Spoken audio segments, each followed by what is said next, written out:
They're doing a great job. A lot of them are. Good afternoon, Dwayne. How are you? Not too bad, sir. Ladies and gentlemen, Radio Cayman's Talk Today with Sterling Dwayne Ebanks. But I do have some questions. There are more questions than answers. Radio Cayman's Talk Today. If you're ready to talk, we're willing to listen. Well, I really enjoy this program today. Cayman Islands' foremost listeners participation program. May God bless every person.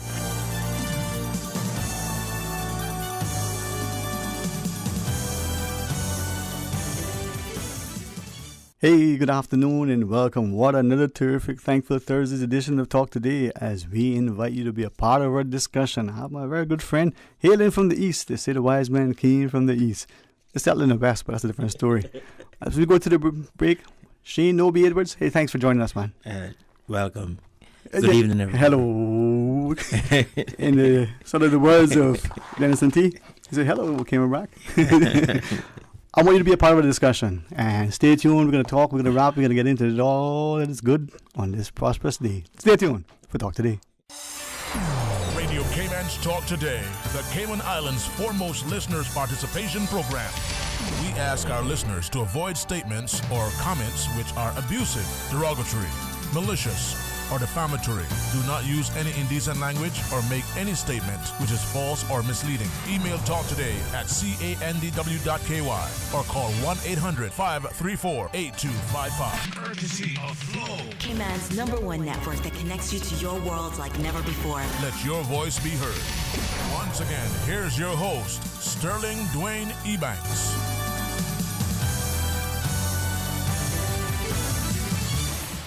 Good afternoon. Welcome back. And thank you so much for being a part of our discussion. Thank you for sharing part of your day with us. If there's a way we can make it better, let us know, publicly or privately. I know many subscribe to the scriptures that say, well, criticize in private, praise in public. And so if that's how we need to do it, we do it. But join me in making it better, making me better, and making this country even better.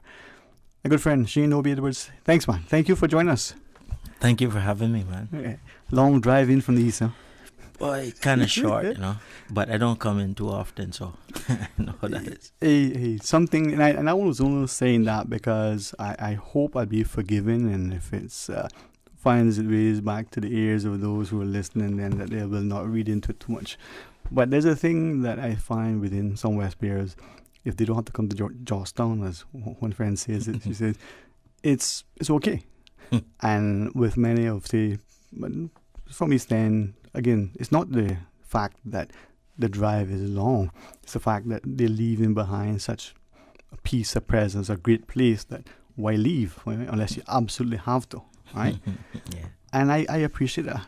And then recently I've become mindful not just of my own family members, but, another entanglement, as some would probably put it, that makes you, maybe be it's careful mesh. with that word, yeah, maybe it's in mesh. I have to be careful with that word. That you live in this space, sort of like how we were mentioning prior, to the show, and came on in this context, in this time, and you don't always appreciate and value what we have.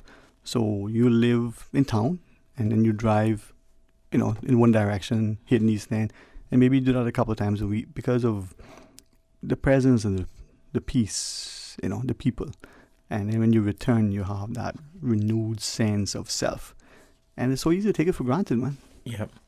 I mean, to be honest, I used to be down West Bay. I haven't been down to Barkas in a long time. And I really like that end of the island. But I love East End. But it's just that part right there has something special, Well, thank you so much, because it is special to me. And unfortunately, I think it's getting crowded now, overused and abused. It's no longer that space that you can go and escape. Not just the solace and the solitude, but the sense that it gives you a peace of mind, and it renews your spirit, and it makes you, for me anyway, appreciate all that is good and cognizant of what isn't, so that you can make it better. True. Just me, you know what I mean? True. Well, what I do know is that there's a lot of people who are getting ready this year for Easter camping. So you're going to see them now, Barkas, up in East End, all over. And that's something that's so traditional that we should always continue to have. Yeah, man. And it's you, it's your company, it's your council over the years. It's the fact that we're going to talk about whatever we're going to talk about, but just this initial opening banter, no script, just sincerity.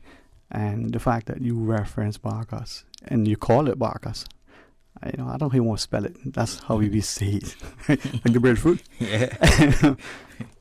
I think it's too often that we lose the sense of self, and then we lose the sense of identity.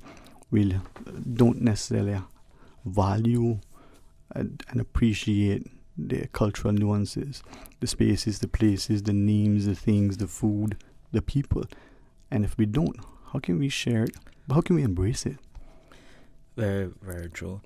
But, more and more I think people are getting in tune with that, because one of the things that I have noticed is that a lot of the photos that I take of Cayman or East End mainly, which most people have not been capturing, I see a lot of people that really appreciate those. And that makes me feel good, because at least I'm able to capture something that we will remember for years to come, and that people can say, well, wow, that's a nice location. Maybe they'll visit, maybe they'll visit Lover's Wall, maybe they'll visit hopefully not by themselves, man.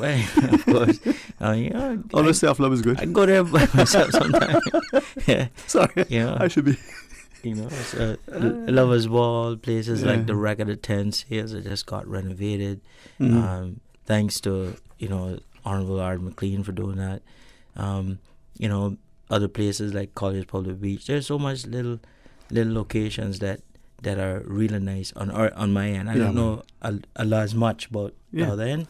So I'm capturing those, and I think people are appreciating that. Yeah, man. But see, that's the thing, right? And I appreciate you allowing me to at least share some of your photography, but also to enjoy the moment through your lens, right? It was a thing that I did way back when. Don't really make time for hobbies anymore for some reason. But if I did, I think I'll get back into photography. Yeah. Prefer black and white more than anything else. I prefer sort of going into what sort of semblance of a dark room and just making it, one trade to the next. Just watching exposure come to light and let it dry, and then seeing that print, and then going back and blowing it up, and taking the macro perspective of that particular object, that particular reflection, that particular thing. Photography allows you to see things that sometimes you miss because you weren't looking. True. And, but then also you get people like Ali Banks and other people, Saku, and those people that actually you visualize with their mind and create these great real art, which I have a lot of respect for. I take photos, but those guys are real art, and I like what they do. Yeah, man. Here's another thing, a thing that we're bringing up, might go into another thing. But why is it that we don't have a lot of our local art in the airport or in our government administration building? Wow. That would be something that Let's talk about that. Let's talk about that, because I think it's an interesting season we're in, right? Yeah. Not just trying to understand where the world is going and the obligations that are going to be put upon us, the way we maybe feel that we're pushed in certain directions. But in the Cayman context, we also have an election. People may look at it as being political savvy. The election is going to be a little bit early. They may analyze it and realize that they may have displaced not just prospective hopefuls who may have entered the arena, but it may have shortened the campaign for those who had intended. All that aside, the fact that, as you shared, we're not appreciative of all those things, and they're not simple nor subtle. They're so significant, but yet we are ignoring them. To your point, recently a new friend has shared her I would say her artistic skills, the digital art, the photography, and the like, and it energizes you, but it also gets you to a space where, wow, I've crossed this place every day, sometimes twice a day, and I never saw it in that perspective. You never valued it, you never appreciated it. Maybe it's no longer the empty lot with the blossoming mango tree. It's some hideous building that is being constructed. It's become a quasi landfill littered with junk cars. It has become this desolate place that no longer has an appeal. There's a blight on the landscape. If we don't step back from that, we're going to lose so much. Maybe after the break we can talk to some of those things. Look at the prospect of development and overdevelopment, the potential that we're losing, not just the cultural nuances but the historical connections. Perhaps the people are no longer sort of, connected to themselves, to their past, and so therefore the future is bleak. Maybe that's their mindset. Let's change it for them. All right, the phone lines are open. Susan is right there. And man, we had good chocolate earlier. Some of us had a bowl of fish tea. Others of us have the promise of... Let's pause and take a break. When we come back, more talk today. King Sports Center takes pride in being more than just an ordinary gymnasium. For 14 years, their multi-purpose facility has been providing the community with a variety of sporting, recreational, and relaxation activities. King Sports Center has a bowling alley, lounge bar, multi-purpose rooms, powerhouse gym, rock climbing wall, bungee jumping, a 10,000 square foot rink, and so much more. For more information on the variety of services, call their friendly staff today at 946-5464 or email kings@candw.ky or visit www.kingsportscenter.com. King Sports Center, your one-stop shop for fitness, recreation, and relaxation. It's time to update your information. If you've recently changed your mailing address, phone number, or email address, please let your Water Authority customer service team know. Visit our website, www.waterauthority.ky, to download and fill out our customer information update form, or contact our customer service team at info@waterauthority.ky or call 949-2837. I'm Sabrina Turner, inviting the Prospect community to a public meeting to discuss localized and national issues on Thursday, February 25th, 7 p.m. at Macross Parking Lot on Marina Drive. For more information, call 926-8080. I look forward to seeing you on Thursday, February 25th, 7 p.m. at Macross Parking Lot on Marina Drive.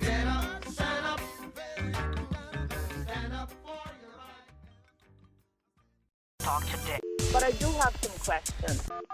Talk today. Cayman Islands' foremost listeners participation program. Talk today. Because there are more questions than answers. What the public is saying. Waiting to take your calls right now. Sterling Dwayne Ebanks.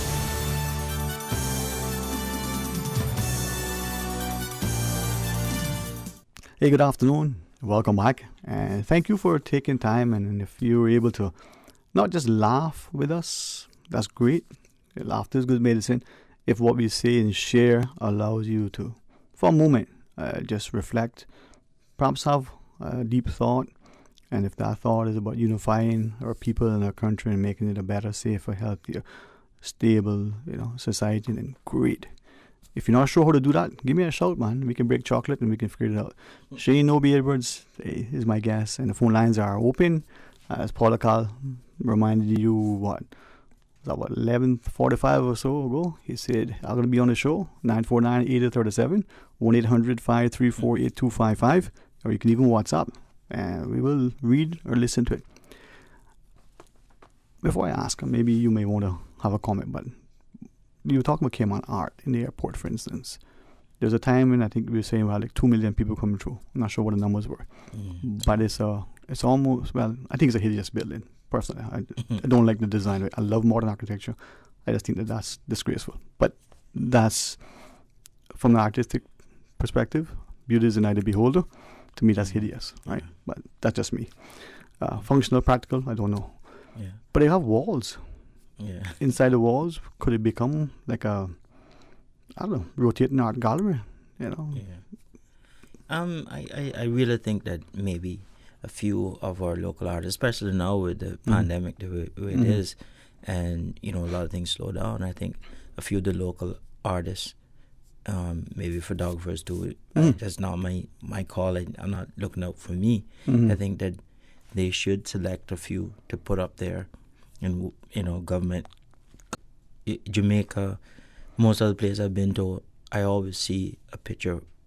It seems like there's a local art, local art being there, and you ask like who that is. I've just recently asked several places. I mean, well, when I went before the pandemic, I think it was in Trinidad. I saw one over there, and of course in Jamaica. But you just want to. I think that making the art sort of be, connected with a great artist locally or a few great artists that they can say, well, maybe they might want to buy some artwork. But it also can be, as you infer, be reflective of the people. But it can also be promotion, as you shared. But it also can create imagery, vivid imagery, and share a message. It doesn't have to just to be of smiling faces of the local populace. It could be a shot, someone take up Barkas up East End, a place that in itself serves as two things. To that visitor, returning or first time, wow, this is here. It also, for me anyway, most importantly, for us who live here, to catch a glimpse of why we're here, why it's important to preserve, protect, and promote our environmental, policies that talk to a future generation, be able to enjoy what past generations did, because we will see something. Can you imagine seeing one of the ponds in East End, Collier's Pond, for instance? Whether it's the birds and all the birds are different, but they probably call them all the same name by me. Well, that's a bird. That's a bird. Right? Someone got long legs. Someone got long feet. But you don't see them unless sometimes, because of development, you go to those spaces. What if those spaces no longer exist? Well, I agree. Maybe there should be imagery of places around Cayman, but and you make a very good point. But it seems like most of these places, like the Collier's Pond, is now up for sale. So what do we do? Wow.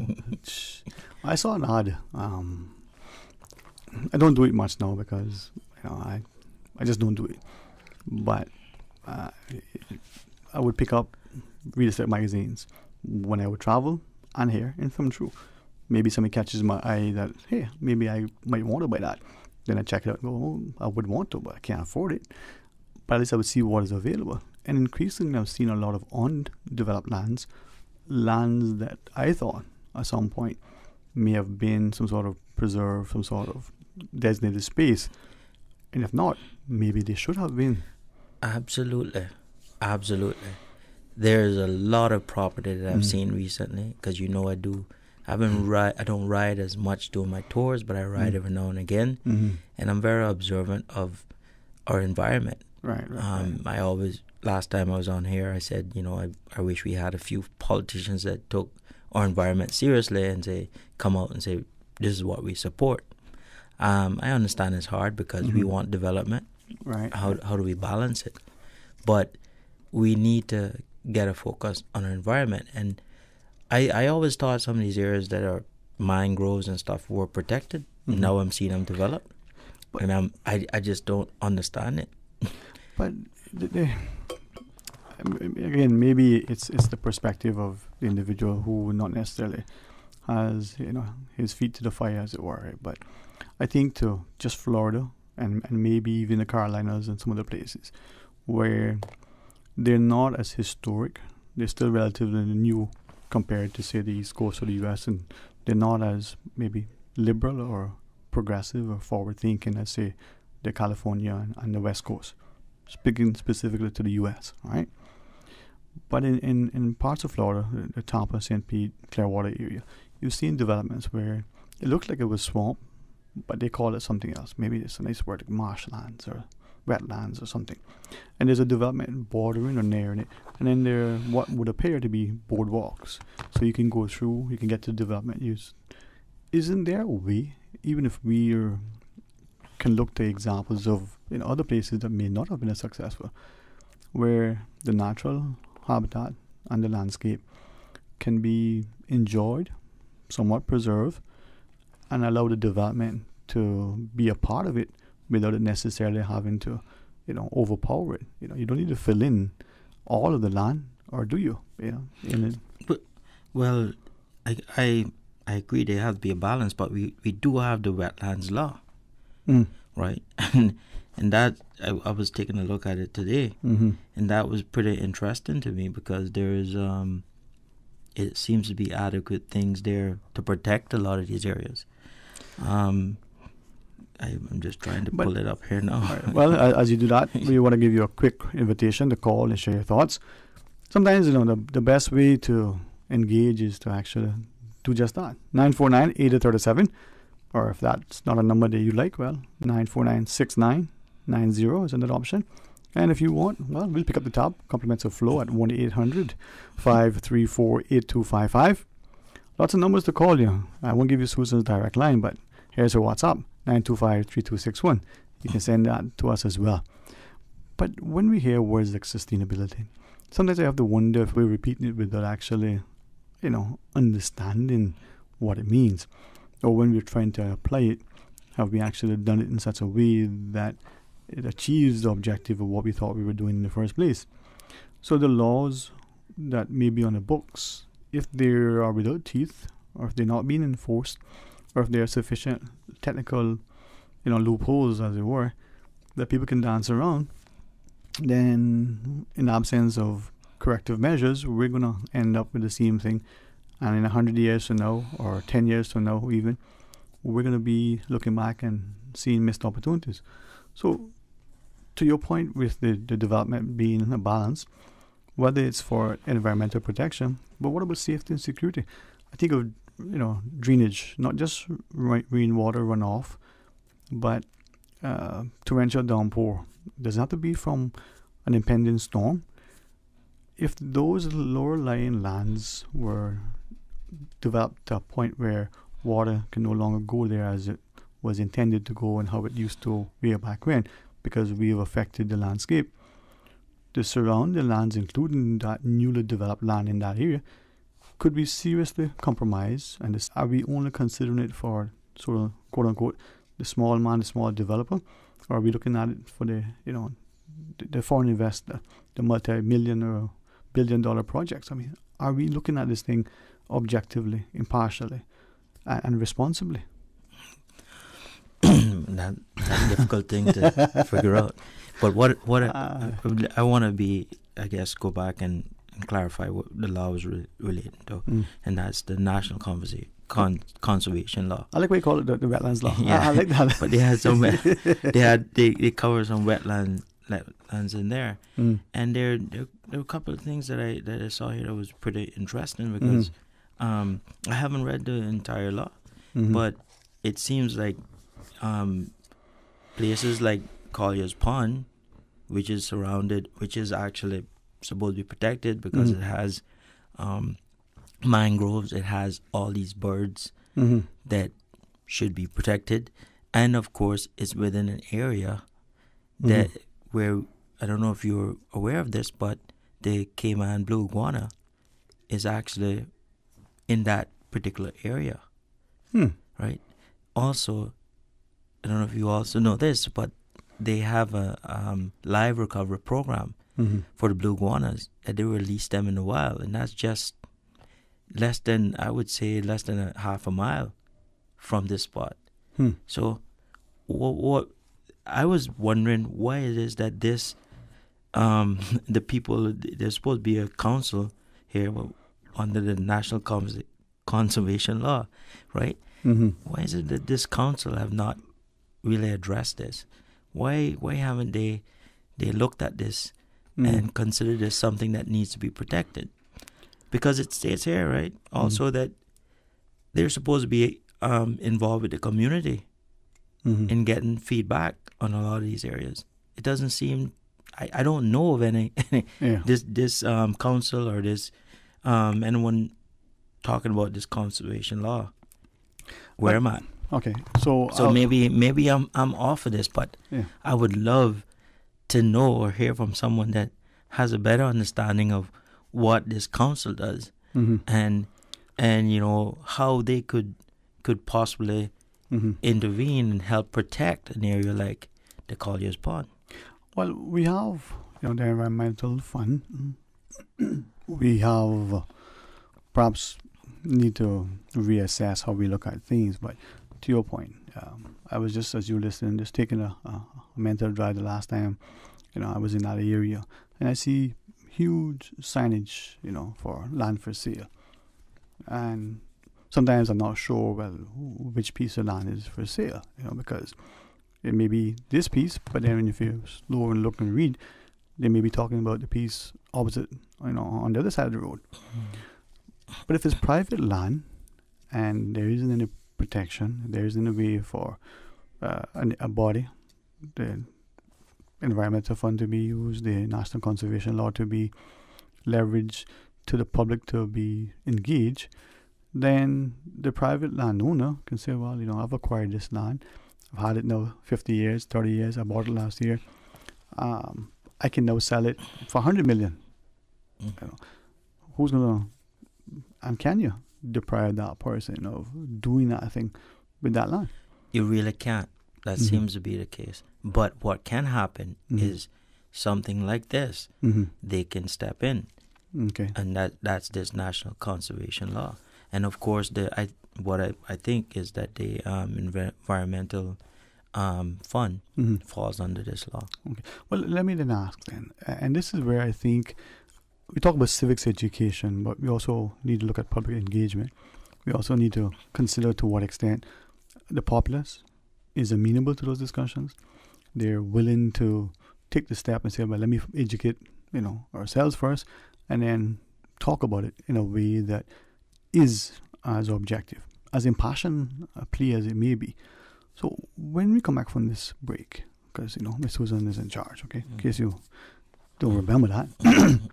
After the break, we'll take some calls. We'll talk about maybe potential membership of boards and formulation of agencies, whatever it is. When I get a chance to tap into the intellect of Nobi, well, I got to do so. Join us after the break.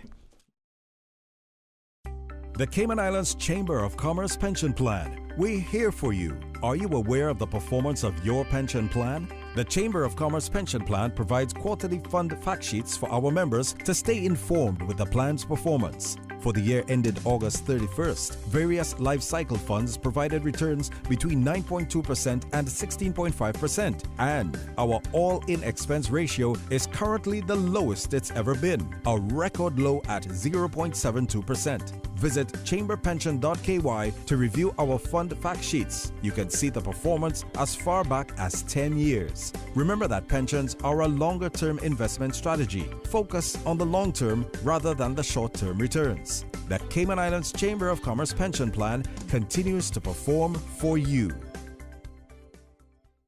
Now you can listen to Radio Cayman everywhere. Everywhere. Can you hear me now? Everywhere. Everywhere. Yes, right from your Android or iPhone. Download the Radio Cayman app now on your Android or iOS phone. The Radio Cayman app is where you can listen to Radio Cayman everywhere you go. Everywhere we go, we go. Everywhere we go, we go. Find it in the Google Store, the Apple Store, or use the link at www.radiocayman.gov.ky. Yes, now you can listen to Radio Cayman everywhere. Celebrate Cayman invites you to the dedication and groundbreaking ceremony for Seafarers Park on Thursday, the 25th of February from 4 p.m. to 6 p.m. Come and join us and get a look at the vision and plans for the new waterfront national landmark. Seafarers Park will serve as a site for us all to come together as a community in the heart of our capital. Join in the celebrations at the dedication and groundbreaking ceremony for Seafarers Park at the former Tower Building site on Thursday, the 25th of February from 4 p.m. to 6 p.m. We hope to see you there. We sailed on the sloop John B., my grandfather and me. Talk today. But I do have some questions. Talk today. Cayman Islands' foremost listeners participation program. Talk today. Because there are more questions than answers. What the public is saying. Waiting to take your calls right now. Sterling Dwayne Ebanks.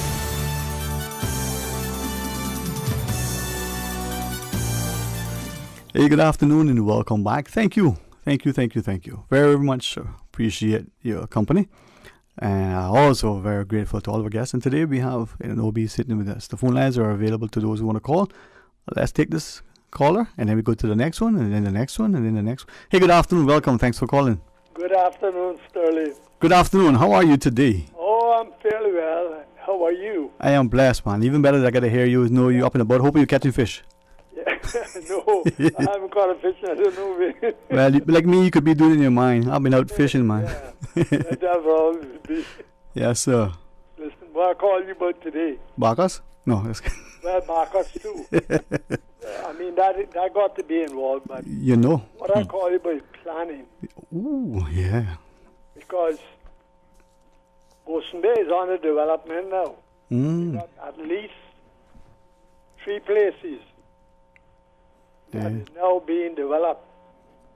One for the German, I don't know what he named, and one is for one in Rockapon, and one is somewhere on Lighthouse Right. Road. Not one stitch of anything have we received Wow. on what planning supposed to See that? give us. Yes, sir.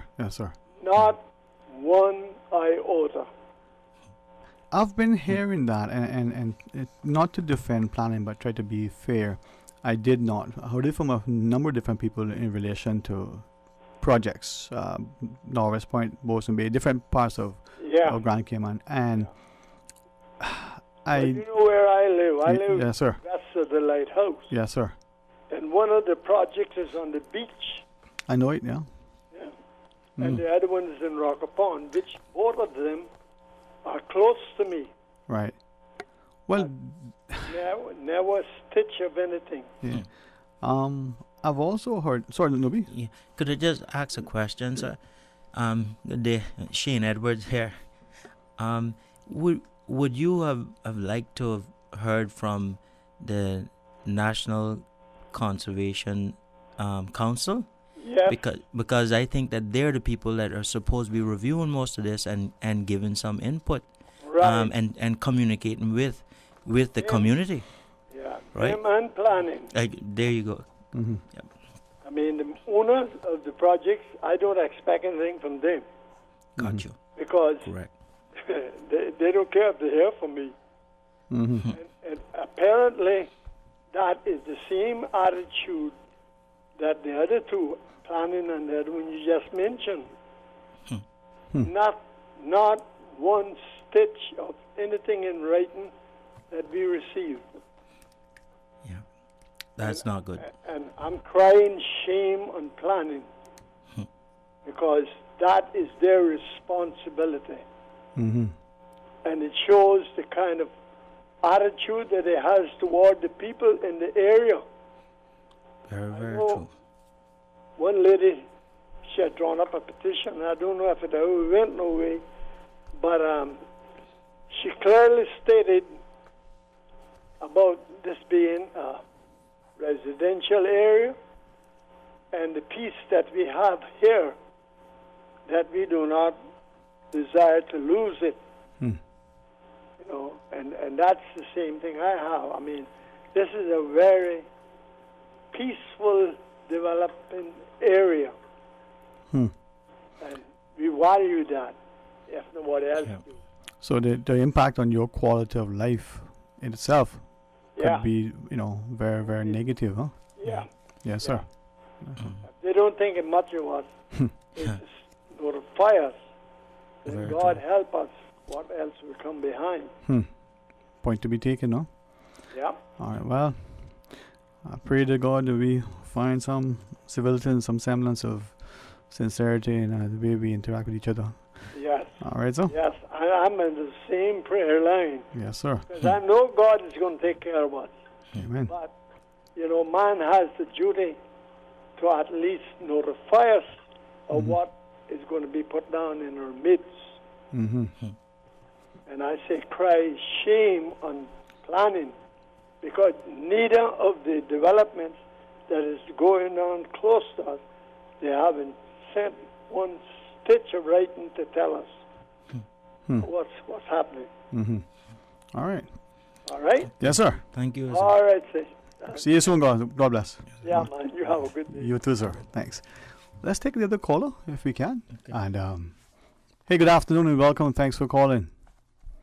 Good afternoon, Mr. Sterling. Good afternoon, ma'am. How are you today? Good afternoon to the young man who is... Just a minute, I need to get my radio turned down. Okay, that's okay, ma'am. We'll wait for you. And you see, the level of respect that our people have for others, it's just amazing. Thank you very much, ma'am. And we invite others to call as well, 94980. With you, he is Arden's nephew. Yes, I am. But he's the handsome side of the family. Well, Arden is supposed to be my good friend. He hasn't called me in years, and I used to have his number, but I don't have it anymore. All right. But after today, he might just consider me a friend. So let's see. Well, Miss Georgia, I'm sure he still considers you his good friend, and he will probably still reach out to you. And I pay for him. I pay for all the MPs from the Alden, who the what you call him now? The political leader, the premier. The premier, right down. Anyway, long story catch runaway horse. Or long story catch old runaway woman. Yes, listen, ma'am. This is what I want to ask, and I'll hang up and listen. Yes, ma'am. Mega Bay Pond and Collier's Pond. I sincerely hope that neither one of those ponds is going to be sold to some, or the property around it sold to some foreign developer and filled in and destroyed. I sincerely hope that I mean from my heart. We had a pond in South Sound, and unfortunately that was filled in to make land. So may God give the people who are in charge of looking after Mega Bay Pond and Collier's Pond the good common sense not to let them be destroyed. Especially now they say something about our blue iguanas. They need that space too. Okay then, Sterling, my dear darling. God bless you and all your family. Amen. And Arden's nephew, God bless you and all your family too. Thank you very much. And I'll listen to find out what you two gentlemen will say. Thank Bye-bye. you. God bless. Thank you for listening. And we are a quiet, almost unassuming set of people, very hospitable. And yet we probably, as a country, mistake the silence sometimes for acquiescence and only see the raft when pushed against the wall. And I think increasingly, more and more people are starting to understand that it isn't a pushback, it is that we can be pushed in further in the back. Yeah. So there's no way, that's why we're seeing it come to a fore. But before I go, Nobi, if you want. Yes, to Miss Georgette's point here, I have a lot of respect for this lady, and to have her give us a call and make this kind of statement, she definitely understands what I'm trying to stand for. Yeah. I am not running for politics in East End right now. Right now, I'm not running either. So okay, I have no property interest around there. I do happen to have a guided bicycle tour company for the last 5 years. I think your sales last year were 50 billion, right? Very close. The most important thing is I can make some extra money. There you go. But I'm very happy for the people who come out and do my tours. Yeah. And this has been a big part of my tour. Whenever I stop there, I say to people that I'm very concerned about this location because sooner or later it's going to be developed. Yeah. Right?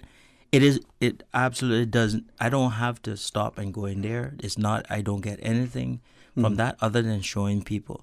And a matter of fact, there are people who've been coming to Cayman for 20 and 30 years, living at the resorts up there.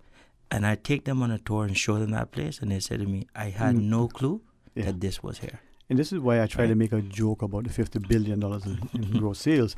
So that hopefully the obvious is there, but let me state it. it's not an economic pecuniary interest which you are championing. It's their appreciation, as you just said. Exactly. 3 politicians maybe be more environmental or conscious. But what about the rest of us as citizens understanding the importance of clean air, potable, fresh, Correct. accessible water? Correct. And it's something that I don't think we talk about enough. But how many times, discarded hypodermic needles are found along our beaches? So the little child playing in the sand, right? The adult maybe taking a stroll, romantic or otherwise, bam, you ended up in the ER. Maybe there's an infectious illness. Who knows, right? Yeah. But even if there's nothing, just the dread that you stepped on this thing, right? Now, it's not good enough that we go into a cleanup. It's horrendous that this thing is on our shores, washing up or otherwise, right? So this is where I said. So maybe when we return from the break, then we can continue to talk. And I agree with you that But can I tell Ms. Georgette? Yeah, I was gonna say. So basically, Ms. Georgette, where I'm standing is that I appreciate this location, and I really want it to be protected. I know the developers, if somebody buys it, they're gonna probably enclose it and be a private place and not develop. They say, I don't know. Mm-hmm. I just think that unique properties like this, and there are several others in the District of East End, should be preserved. Mm-hmm. And they should be preserved for public use, for people to be able to access them, right? I just think that that's the right thing to do. This particular piece of property is in a very unique place because it is right next to the Blue Guana recovery program that they released them in the wild, and it actually goes back and connects to the area where our blue guanas are in the wild naturally. People try to wonder where. I'm the only guy that I know on a tour that can show people where the blue guanas are in the wild, and I give credit to that to Mr. John McLean Jr. and of course Art McLean. Those are the 2 people who told me where to go and to find them in the wild. And to be honest, there are a lot of them in the wild. Now, if that area is developed, where are they going to go? Where are they going to go? What going to happen to them? All right. And just for people to understand, blue guanas are in the wild in one specific location in Grand Cayman. That is in this area, extending down to somewhere in behind the back to inland East End. So after the break, let's continue discussing it, whether it's focused on the environment, the economic implications, the social or political ramifications. The conversation continues, so please stay tuned for Talk Today. Today's biggest news. Radio Cayman. It's only 2 species that we have here on the island. Your voice, your choice. It is in the best interest of the people of these islands. Local, regional, international. This is Headlines from Radio Cayman's newsroom. Today's biggest news.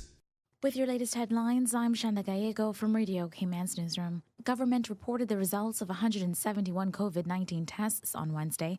All came back negative. More than 21,000 doses of the vaccine have been given out in the Cayman Islands so far, with more than 7,800 people getting both doses. Turning to international news now, UK Prime Minister Boris Johnson didn't have a very good start to the pandemic.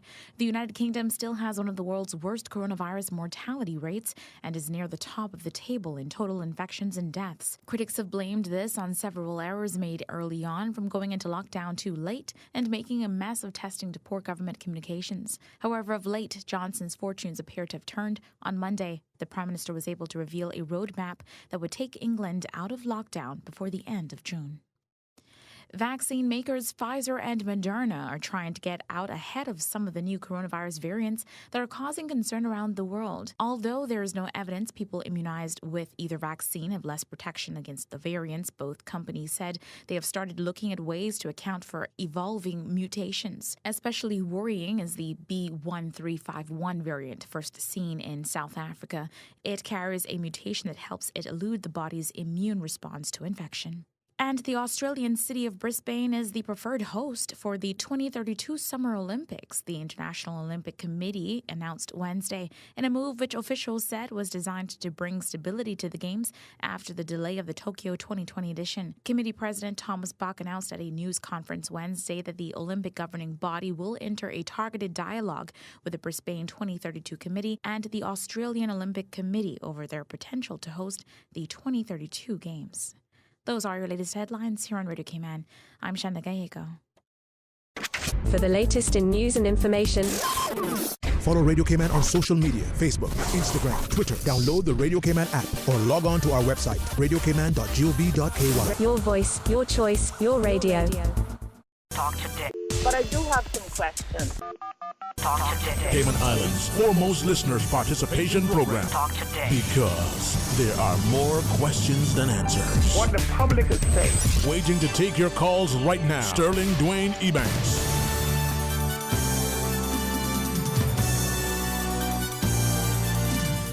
Hey, good afternoon and welcome back. Thank you again for your time. Thank you for your dedication, your prayers, and thank you for your interest in unifying our society. Shane Nobi Edwards, thank you publicly, man, for your company, your counsel, and for your convictions and the passion that you have for the protection of our environment and the promotion of our people. So, my good friend, it's always a pleasure to welcome you to the studio. Those who are listening, 949-8037 or toll free with the compliments of Flow, 1-800-534-8255. I wonder how many times in my sleep I say that. Let's go back to the phones and rejoin Miss Georgia. You there again, Mom? Yes. Thank you. Mr. Sterling? Yes, Mom. Good afternoon again. I rarely call the second time, as I told Miss Susan. Yeah, but you're always welcome to. I would like to ask the young man that's there if he knows if in the Miga Bay Pond and in the Collier's Pond, are there any sort of like fish or anything there that would, I'm sure in that amount of water, something must be there. And of course, we don't want to ever harm or do the gunners. And I promise I will listen. And I also promise I will not call back again today. Well, you are more than welcome to call again if you need to, or just share it with Susan off air if you prefer. But thank you so much, Mom, for your counsel. You are most welcome, and thank you. God bless. Yeah. Well, in the pond, what we have there, of course, we have mangroves, which are supposed to be protected. Mm-hmm. I don't know of fish because the pond is actually filled by rain. Mm-hmm. So it's not really a pond that has a continuous water. It has some in the back that's there all the time, but it dries up sometime of the year like most ponds do. What is in there is egrets, herons. We do have some of our ducks and our coots, which are supposed to be somehow protected as well. But they're not listed as a protected species. They just said birds as a protected species. So I guess all of our natural birds should be protected, right? So that's basically what they have. Some black-headed stilts. We have some dunnels, different birds that go in there. This pond, is, if you read up on it, has been one of those places where whenever it's really rough on the seaside, a lot of the what they call them again, the man of wars, we call them, what they call frigates, they would go in there and take refuge and stuff. But it is a beautiful sight when you go there like 6:30, 7 o'clock in the morning and see the number of birds. There's not always a lot of birds there, but there are times where there's quite a lot of birds.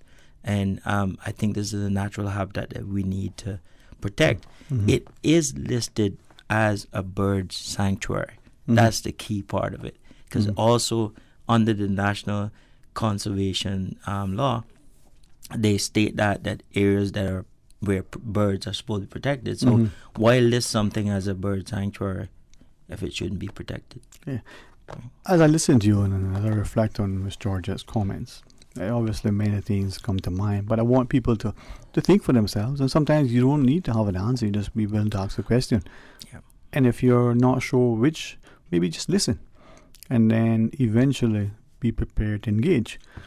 That's probably one of the challenges in our society. Again, maybe because we're so given and forgiven that we fail in taking action, taking the initiative to become engaged. Now, look at words, for instance. We call it a pawn. For many of us, we may have a negative connotation as this place that has no value. But the pond to us is probably a reserve or a preserve or a lagoon to somebody else. Mm-hmm. The swamp, well, it's wetlands. Right? Not trying to be like George Carlin, but maybe we need to start to see it for what it is and not to be so easily duped by others. Very, very true. And become mesmerized by the promise of that dollar. Now, I don't use the almighty to describe it, as many have. And somehow we're failing. Now, this is not to offend the sensibilities of anybody, not to be insensitive to the plights of others, right? But at what point are we going to get to the appreciation that I think last year should have struck us? We were imprisoned in our homes. Put it how you want, justify it as you wish, but that's what it was, right? Not just here in Cayman, but in other places. And we couldn't go to the beach for a period of time. We couldn't take the walk to Barcas, to Mika Bay Pond, to Collier's Pond, or just on the roads. And so when we did, how many of us genuinely saw the service and sacrifice of those who went in the wars before to champion democracy, so that you didn't have to be sent in concentration camps?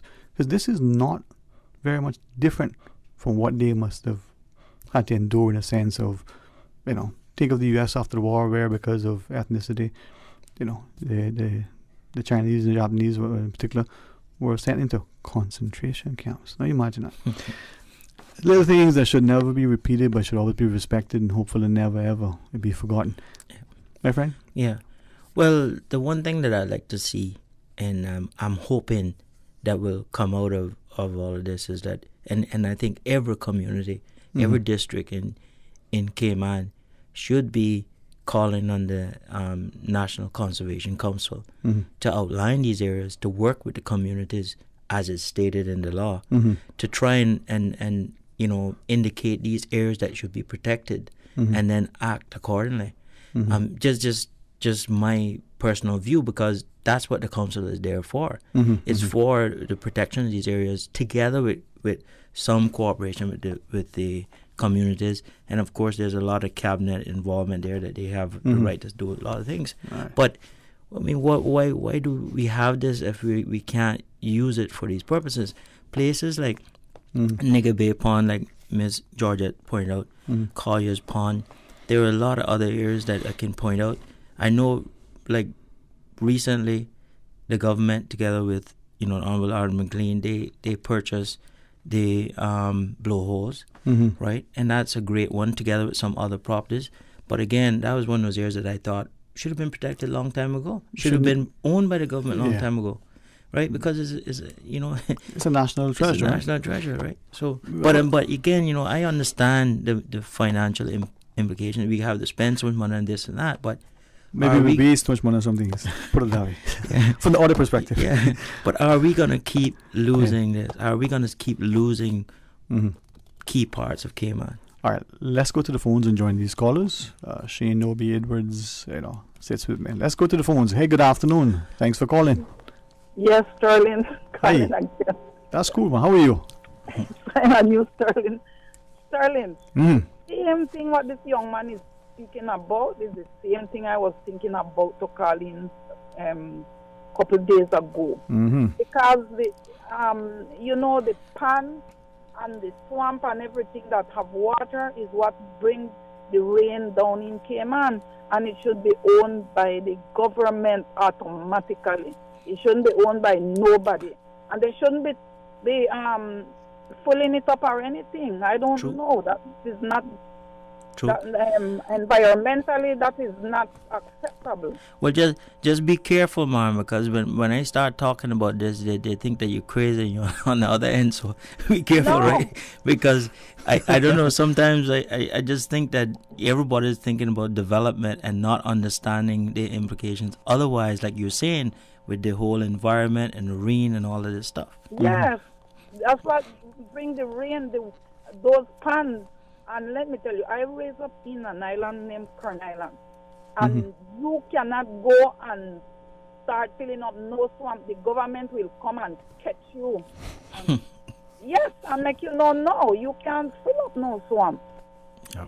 So the young man is very right, and you need to speak up to the right of Cayman, because then it will become like New York City.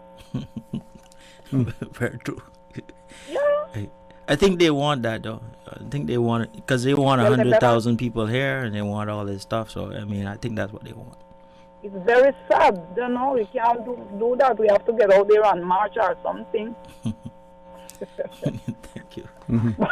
Thank you. I'm talking the truth. Yeah. Okay. Thank you very much for calling. Okay, then later. Yes, ma'am. All right. Thank you very much. And then a quick call, Miss Susan, before we go. Good afternoon. Thanks for sharing.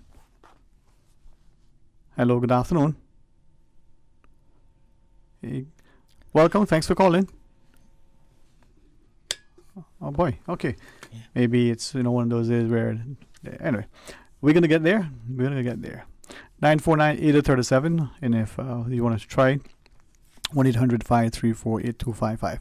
Let's pause quickly. Take this other break. Hey, I'll make some more money today. Stay tuned for Talk Today. How can you take your business from good to great and thrive in the new normal? By finding the smartest, most powerful IT solutions to optimize your business operations. And now, Digicel Business Hub is making it simple for you. High-speed Wi-Fi, mobile and office phones, IT security, Microsoft Office with Teams, and much more. Everything your business needs to level up in the new normal. Get world-class IT for your business with Digicel Business Hub. Sign up today. Call us on 623-3444 or visit our website, digicelbusiness.com. Mr. Ulrich Lindsay will be having a public meeting tonight from 6:30 until 9:30 p.m. at Surfers Paradise, 978 South Church Street. Topics to be discussed will include accountable leadership for Georgetown South, service in the pandemic, economic recovery and job training, support for seniors, students, parents, and teachers, and protecting our environment. If you need more information, you can visit www.ulrich4kman.com or WhatsApp 926-1688. Ulrich Lindsay for Georgetown South. Calling all gamers. Practice play is over. Get ready for 2 days of non-stop competition, fun, and excitement. NetGeeks Media is proud to present the return of the Caribbean's #1 esports event and gaming convention, Gamers Bay 5. Now celebrating our 5th anniversary, Gamers Bay is going down March 27th and 28th at the John Gray Gymnasium. If you think you have what it takes, you can compete for over $10,000 in cash and prizes. Compete head-to-head in titles such as Fortnite, Super Smash Bros., Call of Duty Cold War, and FIFA 20. See and try the latest game consoles and virtual reality headsets.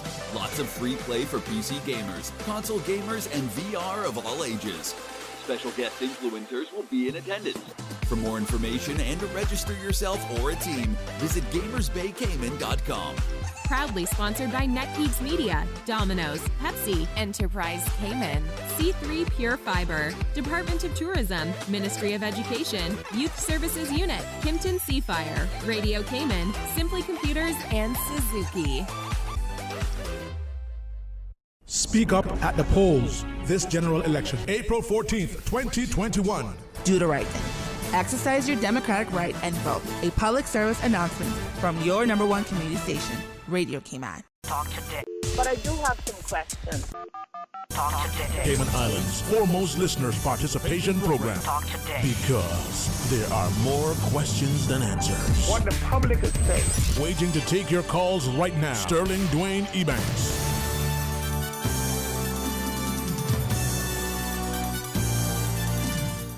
Hey, good afternoon. Welcome back. Thanks for joining us, and thanks to Shane Novi Edwards for being our guest. And we're going to talk and focus perhaps on the environment so we can all enjoy it, embrace it, and maybe have a strong sense of the need for great education about it.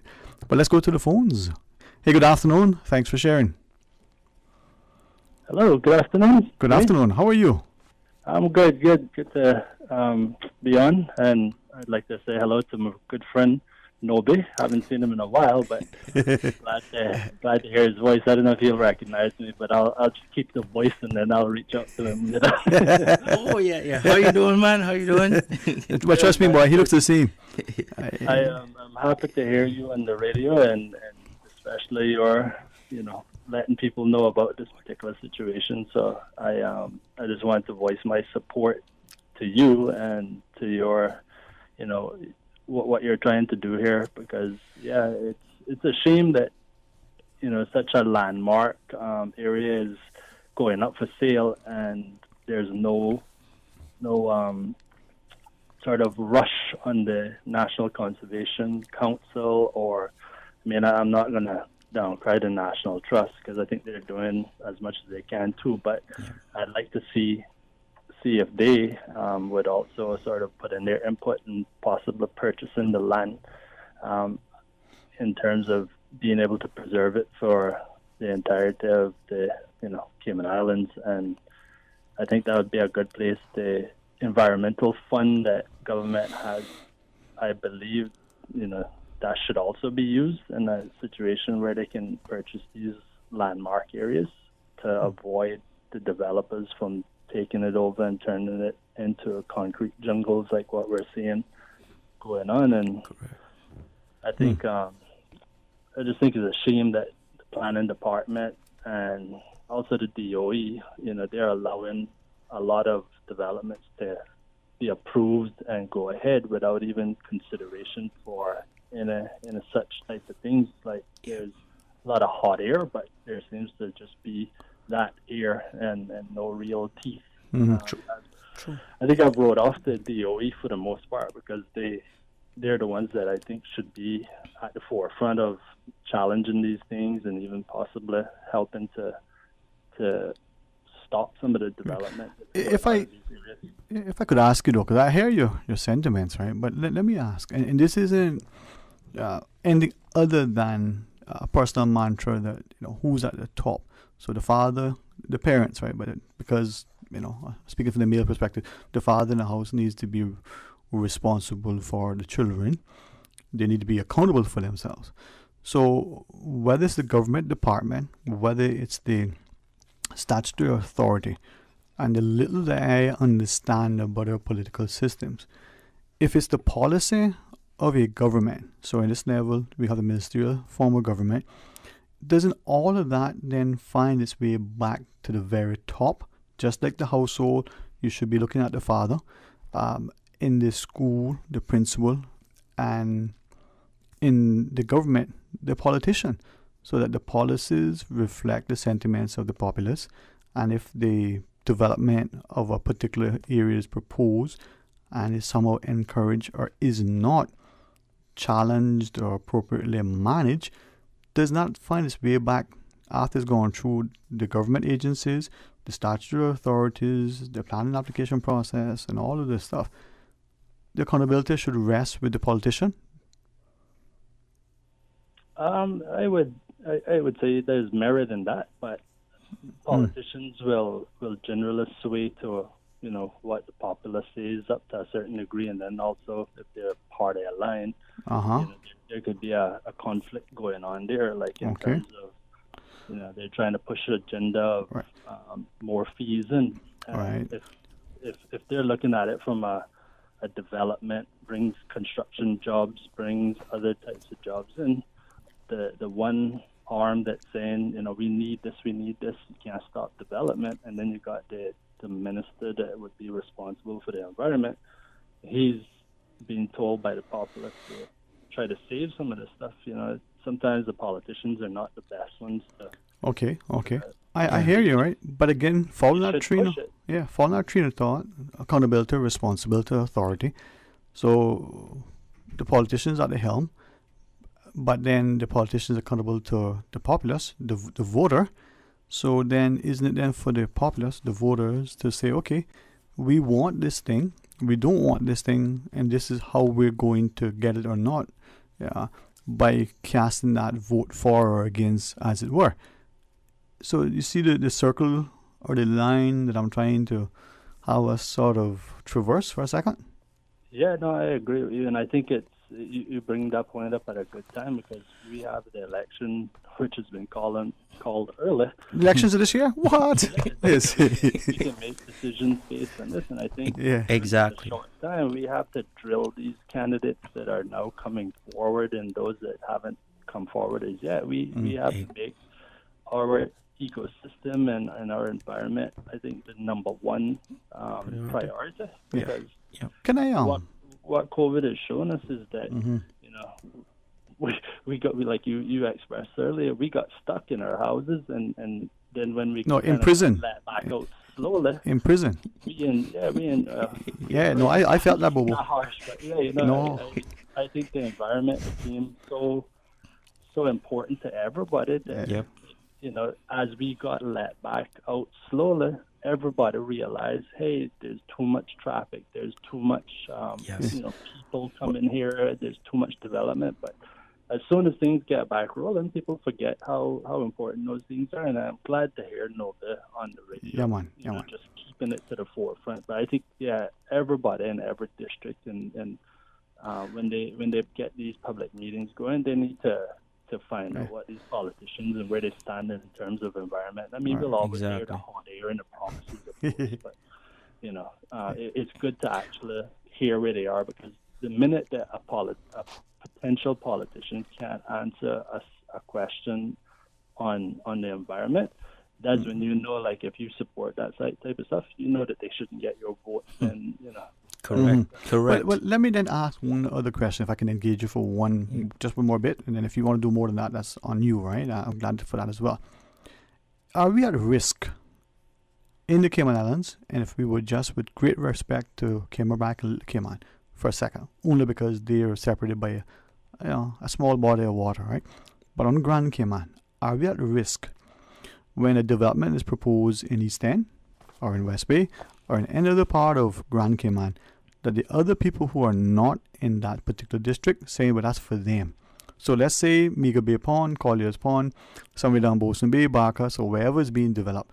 The rest of us in the other districts don't look at it and say, but wait a minute, how is that going to affect the overall country, the quality of life of the people, the impact on infrastructure, on the social fabric, on the quality of life, and all these things? Are we just willing to ignore that thing because it's not in our area?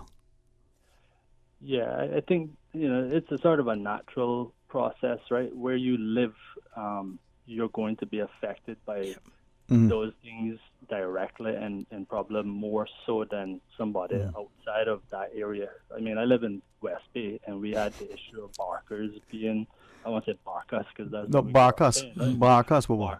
That way it is. Yeah, you just say that. You tell them I say, you say, you can say.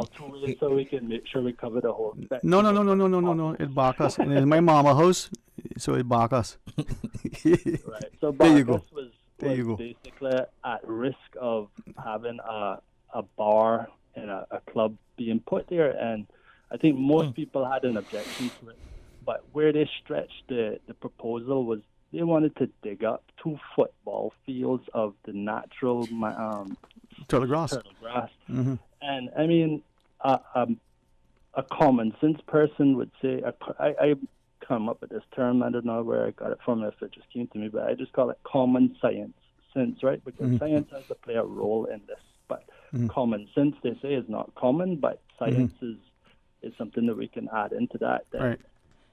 If you take out a natural environment, you know, there's going to be repercussions and there are going to be consequences. It doesn't matter. You see it everywhere in Cayman. That it's think 20 years, 40 years ago, things were done a particular way. A lot of it without foresight, and thank God for those that did have foresight to do things. But I mean, that issue at Barkas was such a big thing that it brought people from all over the island, more so in West Bay, and we were able to make objections. And thank God, I want to say God answered a lot of prayers, because had the tourism element not been affected by COVID, it would have still been a big push for Calico Jacks to go there. And you know, I don't want to sound thing to business or you know, reluctant to say Mr. Handel I thought he was a good businessman with the Calico Jacks. I liked that place from time to time. But to take an Barkas and then go the extra step of digging up the entire environment just for the sake of having a 7-mile beach out there, like that would come like in a common sense in the world. And I'm so glad that we were able to voice our concerns, and there were some that are at the forefront more than even myself, but I questioned it, and I think we had a lot of passionate young people, and they're the ones that we really correct. Well, let me then ask you, right? We're in the middle. Let me ask you then, in relation to Barkas in particular. I mean, we hear that there's a proposed developments in the area, but even in absence of that, the use and abuse of the space now. Remember, not long ago, people would complain. Well, maybe not the West Bayers, walking out there in the water, the periwinkles, with the kite surfing and all the activity up there now. How many periwinkles do you see? How much of that, what seemingly is a limited impact, has already negatively affected the area, and the impact may not necessarily be manifested until our grandchildren, or it may be, well, we may be already seen it. So are we considering all of that now? Right, I agree with you. That's a big thing for me too. Like there's so much activity going on in there from an environmental standpoint. That it's a protected area, but there's really no enforcement or real true protection going on. You've got the kite surfing in that area in the head of Barkas. You couldn't walk out there without feeling the crush of brand new coral going on, right? And then even small baby fishes and all the live animals that are there that are swimmers, and then you've got the live coral. So you go out there now, and a lot of that area looks like it's trampled and I don't want to knock the horse riding, but that's another one that the horses going out into that environment. Their hosts are lifting up lots and big chunks of the seaboard, and I enjoy the horse riding, but there's a certain point where you say, okay, well, there's got to be some kind of balance to what goes on. But the development to me is being done with no regard to the future of those that are coming behind, for the young ones, my kids and those kids that I haven't here yet. Yeah, man. What are they going to have? And we have to make sure we at least voice our concerns, but I think doing more than that, doing what Nova is doing now, coming on and making sure the public is aware of certain things. Yeah, man. Thank you. I didn't know anything about the Colliers pond being up for sale, and I think this is an opportune time for government to just step in and say, hey, take and buy this and put it in the name of the people. There you go. All right, man. Listen, thank you for that, and we'll be respectful. Let's take the break, because if I keep Susan happy, well, I can't do that. She's in charge. When we come back, more talk today. Between February 23rd and March 31st, CUC's subcontractors, UMC and PSCL, will be conducting aggressive tree trimming between 9 a.m. and 2:30 p.m. in Windsor Park, Georgetown, and on Farm Road, East End. The trees and vegetation in these areas pose an imminent safety hazard to power lines. Motorists should exercise caution due to temporary lane blockages. Landowners, it is your responsibility to maintain the trees and vegetation to avoid future tree trimming costs. For more information, contact 949-5200 or email service@cuc.ky. Why work with a Sariba agent? We can tell you that those letters represent a proven understanding of the real estate market in the Cayman Islands.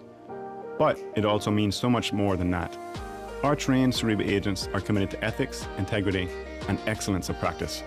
It's all about confidence, knowing you are working with a qualified Sariba agent. As members of Sariba, your trust is our promise. To find a Sariba agent today, or to search thousands of listens, visit Sariba.com.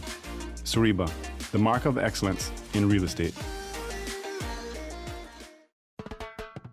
I'm Sabrina Turner, inviting the prospect community to a public meeting to discuss localized and national issues on Thursday, February 25th, 7 p.m. at Macross Parking Lot on Marina Drive. For more information, call 926-8080. I look forward to seeing you on Thursday, February 25th, 7 p.m. at Macross Parking Lot on Marina Drive.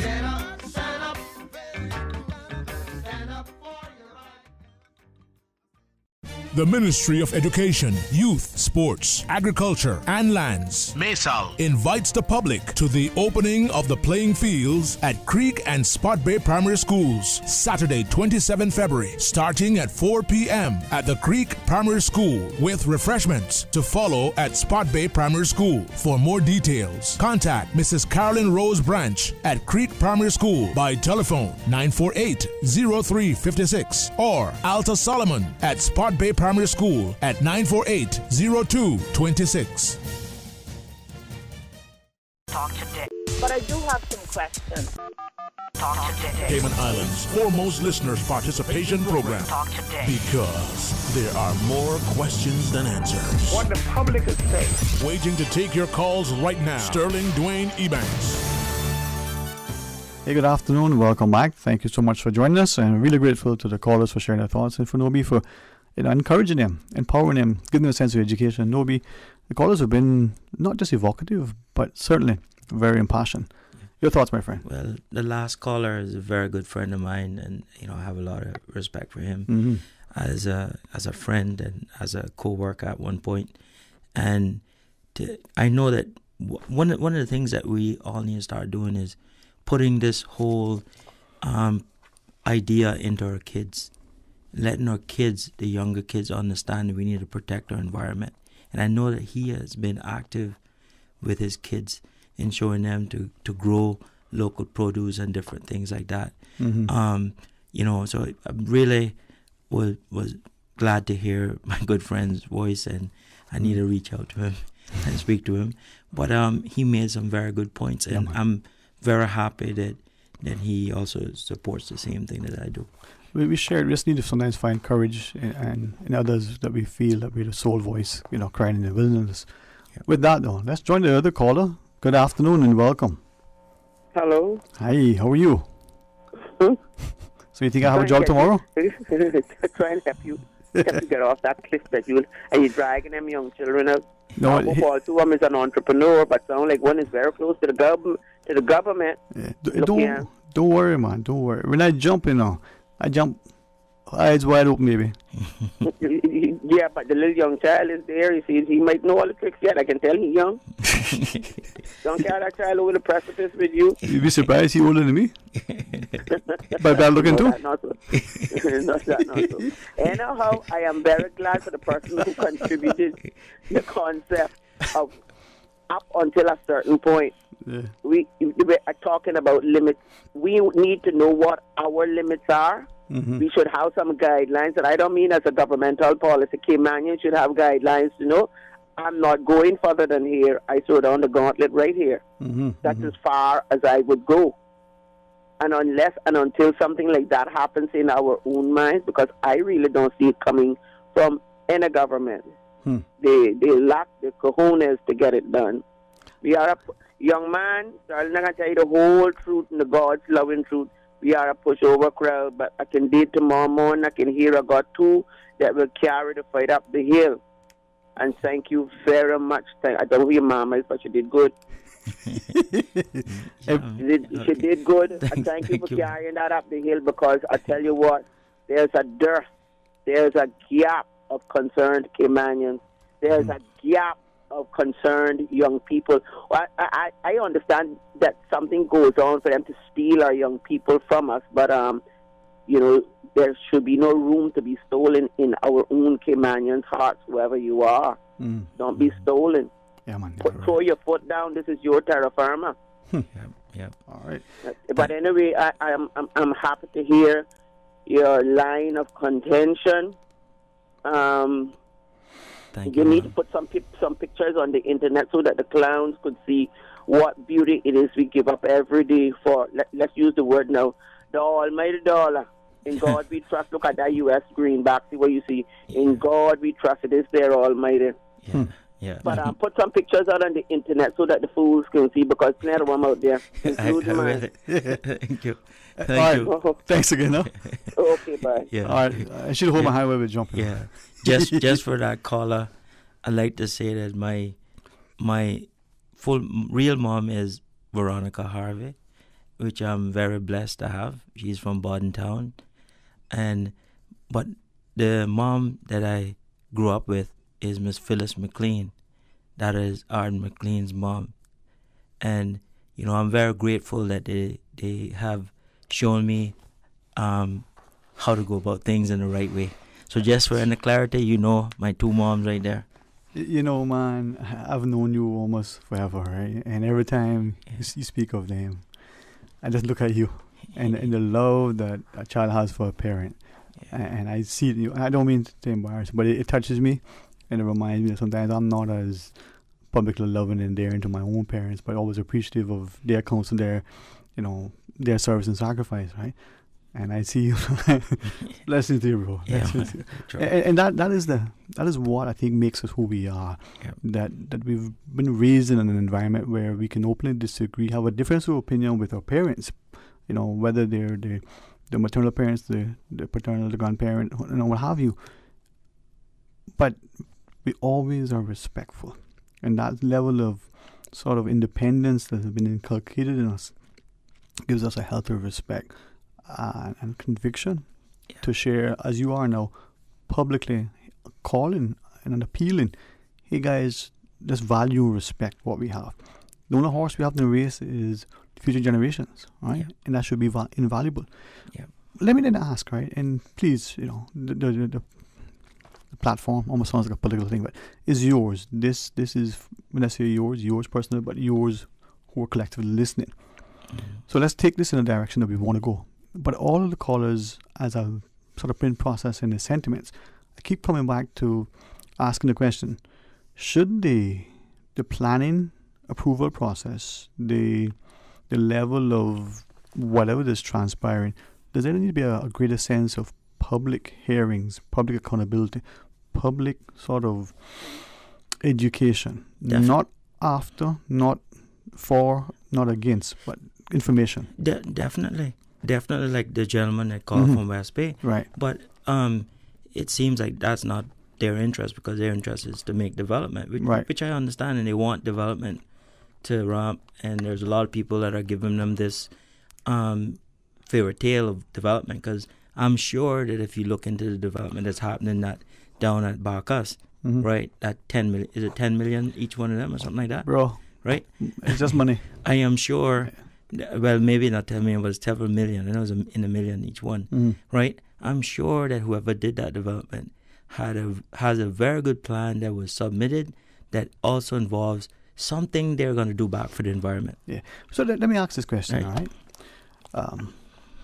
I can't say that it is exactly what it is today, but it was what it was not long ago. In Florida, certain counties, they had public hearings. Certain things were going to be proposed, the public could come. Now, many times they were poorly attended, just like other places, but at least it was there, and this is what one side came to share, one side came to oppose, and so we need to have that. But I gather from one of the gentlemen that called earlier, saying that he wasn't notified, didn't have the respect to even, and we remember his words, right? Right. I've heard from people who said, and maybe again, if this is not technically correct, please could someone call and let us know, correct us here and now. But planning application process is supposedly when you send notification, they must be by registered mail. That may have changed. My understanding is that is the process. You are notified who you need to notify by registered mail. Many have said they have not in recent times sort of got notification at all, and if they did, it wasn't proper notification. But even in absence of that, what about the need for consultation, for public engagement? Well, in terms of just regular development that doesn't have a conservation issue, maybe something needs to be done in that. But this is where I try to go back after reading the conservation law, national conservation law. The council is supposed to be having interaction with the communities. Right. And this is my point, that people in the communities need to start saying, where is this interaction? What is going to be protected? How is this going to be done? I again could be very wrong with this, but what I read very briefly says that there is supposed to be some communication there with communities on these matters. So what is missing in those kind of developments where it affects or wetlands or what have you, or these unique areas like the Collier's Pond, is that we're not getting any community interaction with the national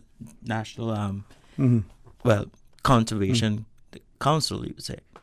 So I would love to see. I'd love to hear more, but I can tell you that if they're doing it, they might be doing it in Georgetown or somewhere else. But I know that I have never heard of a meeting or any community feedback meeting regarding these areas in East End.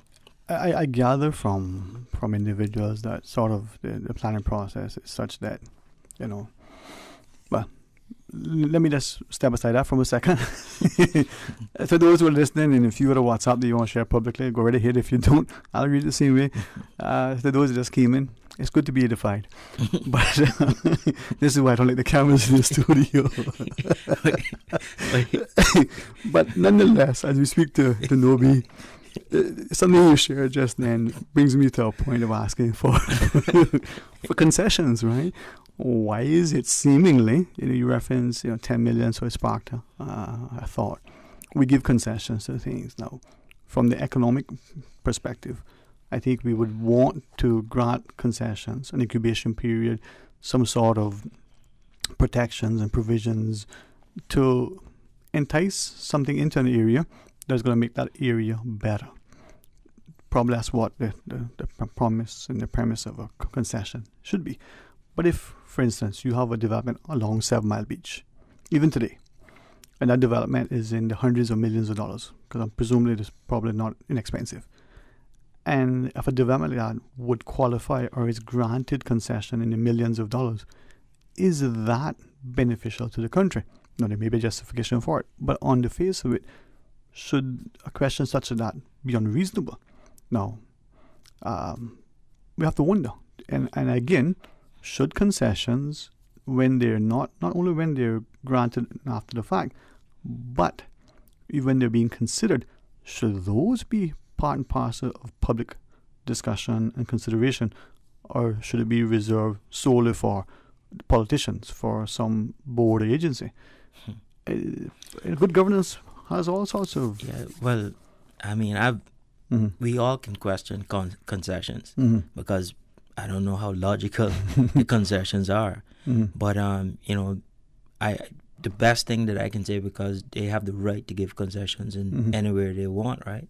The government of the day, it seems like, once they're satisfied. But what I can say is that I think that more small businesses need concessions. Yeah. And I'm not seeing that, and they should do that for small business. Right. However, it's a little bit different because there should be a set sort of criteria or policy for these small businesses to get concessions.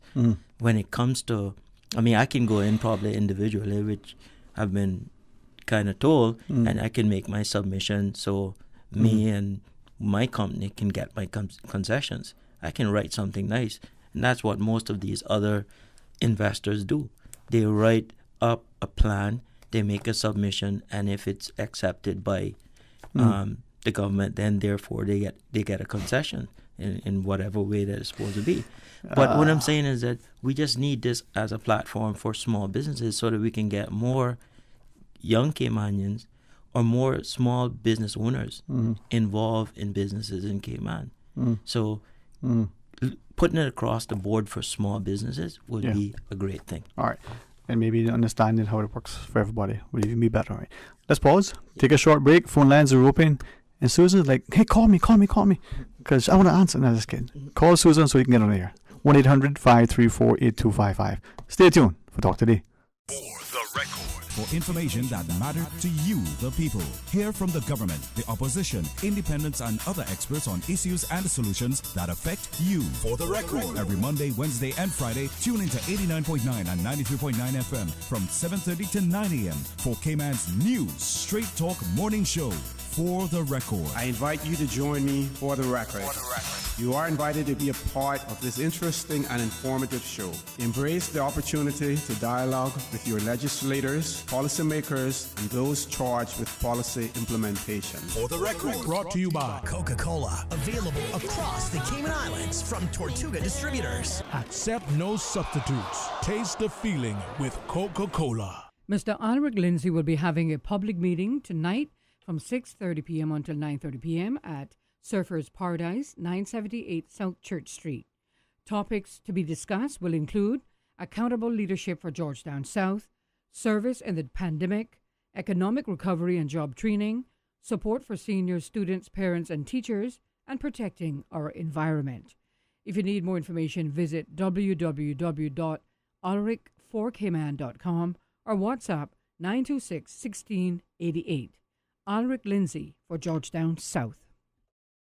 Radio Cayman, maintaining the innovation. On a daily basis, making it easy to connect with you, our listeners. Add us to WhatsApp today, 925-3261. That's 925-3261. Radio Cayman. Send a text or voice note. Can I send a request, please? You don't really have to ask us. Just send a request. This is a shout out to my ex. Radio Cayman, the voice of the Cayman Islands. Radio Cayman, maintaining the innovation.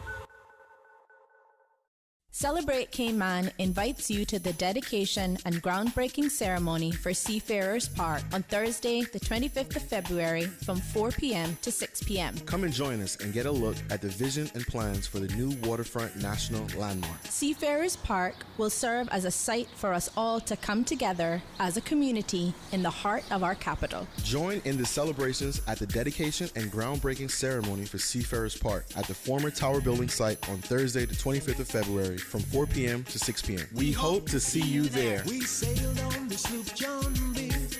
My grandfather and just to further remind you, Radio Cayman will be bringing live coverage of the Seafarers Park dedication and groundbreaking ceremony happening this afternoon at 4 p.m.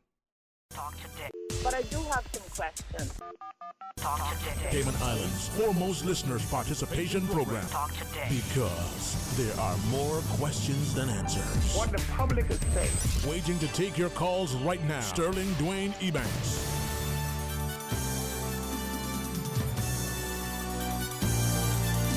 Good afternoon. Welcome back. Thanks for sharing with us. 949-8037 if you want to call, or you can use the toll-free line at 1-800-534-8255. Or you can WhatsApp 925-3261. In the studio, Shane Nobi Edwards, man. You're helping us to think deeply. I think, for some of us, just think. For the first time in a long time. No, trying to think here, man. You know, isn't that what you said? Trying to think. Yeah, trying to think. No, it's just very important to me. Some of these areas, especially the environment part, and that we should be considering. But like the our friend called earlier. According to the other lady, obviously much younger than me, but you don't. You're not doing this for any reason other than a love for the country, the environment, appreciation for who we are, what we are, and the like. Mm-hmm. And so when people like that who don't have an ulterior motive, maybe we can hear what is being said and not criticize the messenger. Yeah. Certainly not castigate, ostracize, and otherwise, but what's going to take for us, man, to get to that point? I don't know, but you see what happened, right, is that when I did my tours, and I have to refer to that because that's what made me really start to appreciate more of our environment and every little thing around us. Because I saw the movement of things. I saw the goatee is not showing up when someone was doing a development in a little area. It affected them. Those are the things that I was just making these little small notices of it. I said, well, maybe this is going to affect all the other things. And I start reading up on more and more environmental things. But, we really need to focus on this. This is not just about me. When I bring people on my tours and I take them to East End, right, it would be similar if I would take them to Bacchus, probably. And they see what they didn't expect of Cayman, right? Because everything that's marketed about Cayman is nothing like what you're going to see in East End on my tour. No. Right? Other than some development areas. So they say most of the people, 90-something% of the people say, we really wouldn't like to see this part of the island develop. I mean, take Barkas for instance, right? I used to enjoy riding a bike up through there. There was no cars, no traffic, no noise. Sadly, too many of us are irresponsible pet owners, and we keep the dog off the leash in its muzzle. For me personally, that impedes my enjoyment. That affects my quality of life. That makes me a little bit more tentative, right? Your dog might be a good dog, but I don't know that. Not everybody, right? But in the absence of that, if you can ride or just walk, the whistling of the bird, the little crackling of, the underbrush, sometimes the little noise in the, in the nearby water. But there's a taste of the salt and there's a smell of the peat. And when you walk, if your senses don't come alive, right? And if you have a good companion with good conversation, you don't need anything else, Yeah. Right? It could be your brother. It could be, another. We're missing that, and we're at risk of losing it, right? And for those of us who didn't know our grandparents that could have taken us, what if our children aren't able to enjoy that with their own? Yep. Who is at fault? Yep. Right. And anyway. But it is not only is that's a key thing, but also think of the tourism that comes to the island. There's that. Right. There's a lot of eco-tourism, people that want to see the natural environment. And I'm not saying that they're not people that want all the development. They're not people that want a high volume of foot traffic. They just want to be able to experience these environments in a natural state. Yeah, man. And that's something that we need to consider. Don't think that everybody wants to have a high rise or want to have everything $1 million something, I mean? They some of those people just want to see natural. Some of the things that you want to see, the things you don't normally see, right? And that's a better way to, in my view, to actually market Cayman as a tourism destination, right? To be more, you have the eco part of it together with all the other stuff. But if we keep developing, we don't have any of that. So in a sense then, I mean, I've been listening and reflecting and wondering to what extent should I offer up the comment. But let me anyway. We may, on one hand, criticize the development and the Caymanian for pushing forward because it's progress and it equates to prosperity. We can maybe chat about that in a second. And then on the other hand, we may criticize the objectors as being those people who have already made it. Maybe they've come from lands afar, and now either A, they see the mistakes in their homeland, or B, they see and value and appreciate what is here. So let's make sure that we don't, overdevelop. We don't develop. We keep this thing in pristine. And in therein lies the conflict. So how do we get to a space where us who are going to be affected and impacted by it are also willing to step to the plate and say, well, listen, we don't need to do this, or we don't need to do this now, or we don't need to do it this way. Sometimes it may mean that, as an example, don't know the outcome. I want to know the initial sort of foray into it. Fellow said had a piece of land. The land was rectangular, had a tree he wanted to save. Building on it meant that the tree would have to be moved, right? More likely lose the tree. But if he was able to say, well, let me build a little closer within the setback, the tree is safe. Now, what if we were so rigid, not that I think we are, that said, nope, you got to build it right there because the setback is, 15 feet all around, right? You can't go in 5 feet here.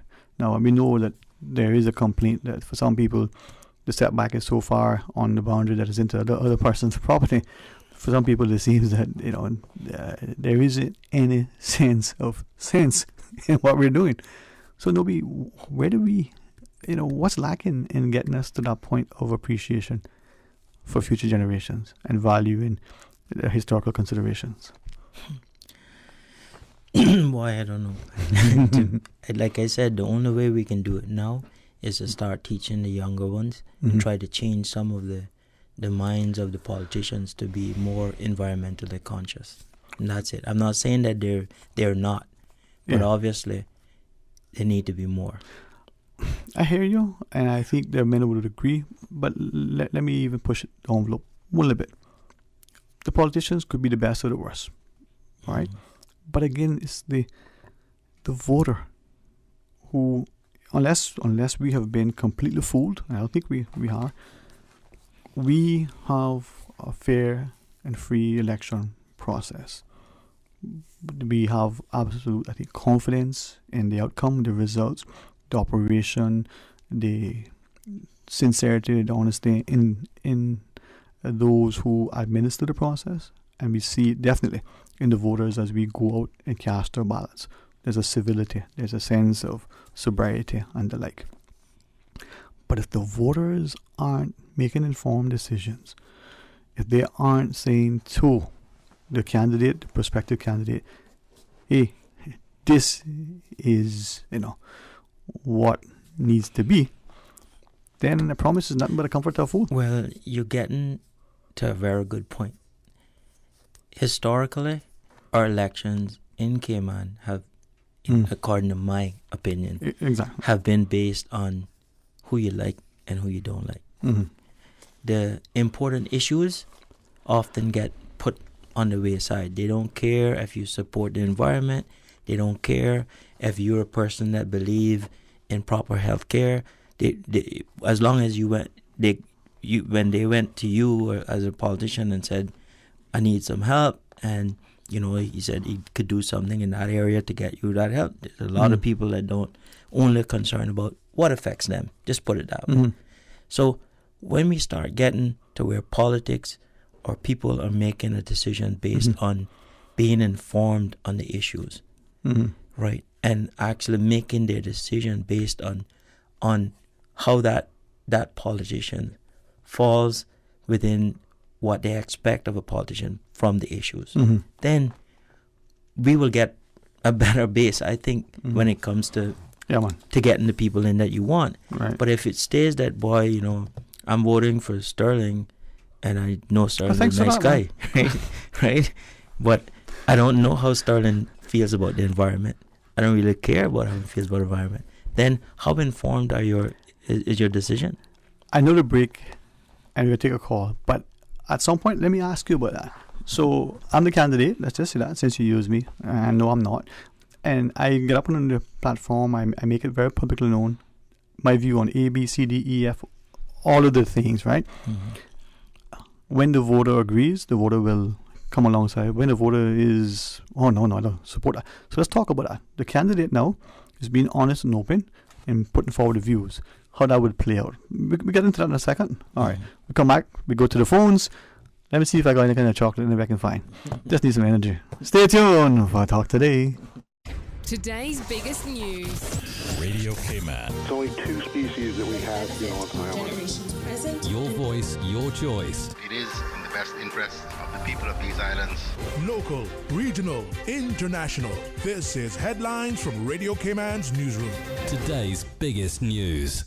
With your latest headlines, I'm Shanda Gallego from Radio Cayman's newsroom. Ahead of the 2021 general election, the Elections Office reminds individuals intending to run that they must first seek formal nomination in order to be considered a candidate.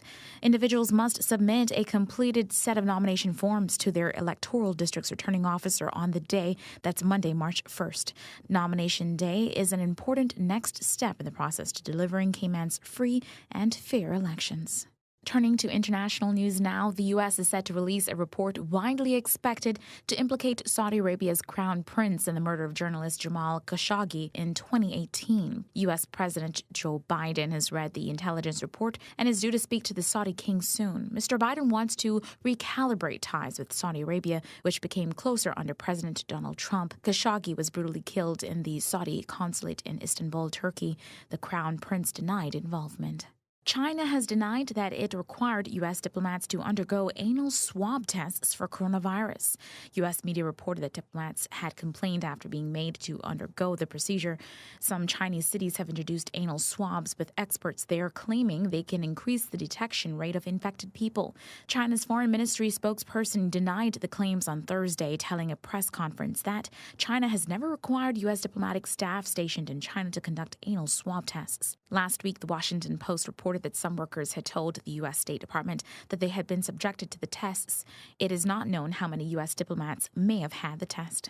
And 2 of Lady Gaga's French bulldogs were stolen on Wednesday night after a gunman shot her dog walker in Hollywood, Los Angeles. A male suspect fired a semi-automatic handgun at the dog walker, named in U.S. media reports as Ryan Fisher, before making off with the dogs. The victim was transported to hospital in an unknown condition, Los Angeles police confirmed to the BBC.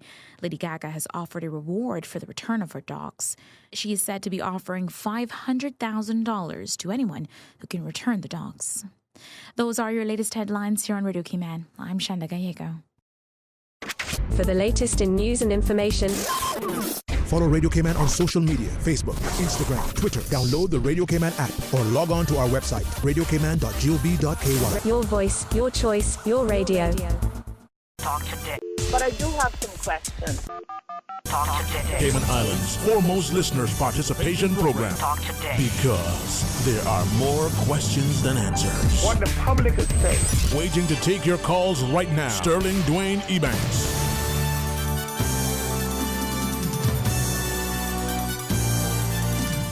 Hey, good afternoon and welcome back. Hey, thank you very much for being here. They say laughter is good medicine and when you're in the company of good friends that keep you honest, or, well, it's always good. Yeah. No, be my friend. Thank you, man. Thank you. No appreciate it, man.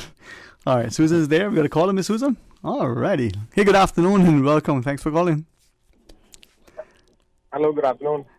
Wow. Hey. Now, this is a guy that, if I may say publicly, probably get in trouble because he hangs up with me. What's happening, man? No, I think that's the other way around. No, man. I think that I feel sorry. I should apologize to you, boy, because I figure that's probably why you're getting the heat now, being in my company. No, it's all good. It's all good. Good to hear from you. Obviously, the public is thanks Nobi, especially persons like him who take the time out to offer a different product in our tourism. I mean, when you really look at the overall product of what we have to offer in the Cayman Islands, there's not enough people who are Caymanians, who are offering an authentic tour that explores the other side of the island. And I understand that there are other things out there, but I mean, like, the uniqueness of his tour with the bicycle rides through the botanical parks and looking at all the other areas. I mean, it's not necessarily white sand and blue water and beaches that he's taking you on. You know, it's showing you the other side with the blue iguanas and all the other stuff. But, you know, it's those sort of things that we need to start to highlight more and we need to appreciate more. And certainly when it's unfortunate that politics plays an intricate role in how we are successful or not successful, how we're recognized or not recognized, however you want to group it up. The reality is that you see a lot of people mistake the definition of an educated democracy with saying that the persons who we elect should be educated. But that's not the entire definition. It means that the electorate, the person who is voting, should also be, you know, educated on the person that they're electing, what their capabilities are they going to be the right person, what is their track record, you know. And to what Nobi said earlier, and I apologize for calling you Nobi, Shane Edwards. Oh man, we good, man. Hey, why? That's who he is, man. I just want to extend on what he said earlier in terms of normally we vote based on who we like or who our family told us to vote for, or you know, all of those different things. I mean, I could remember specifically when my granduncles and grandaunts told me, hey, this is who we supported. And there was no argument about that because they were the people who controlled the lock on the doors.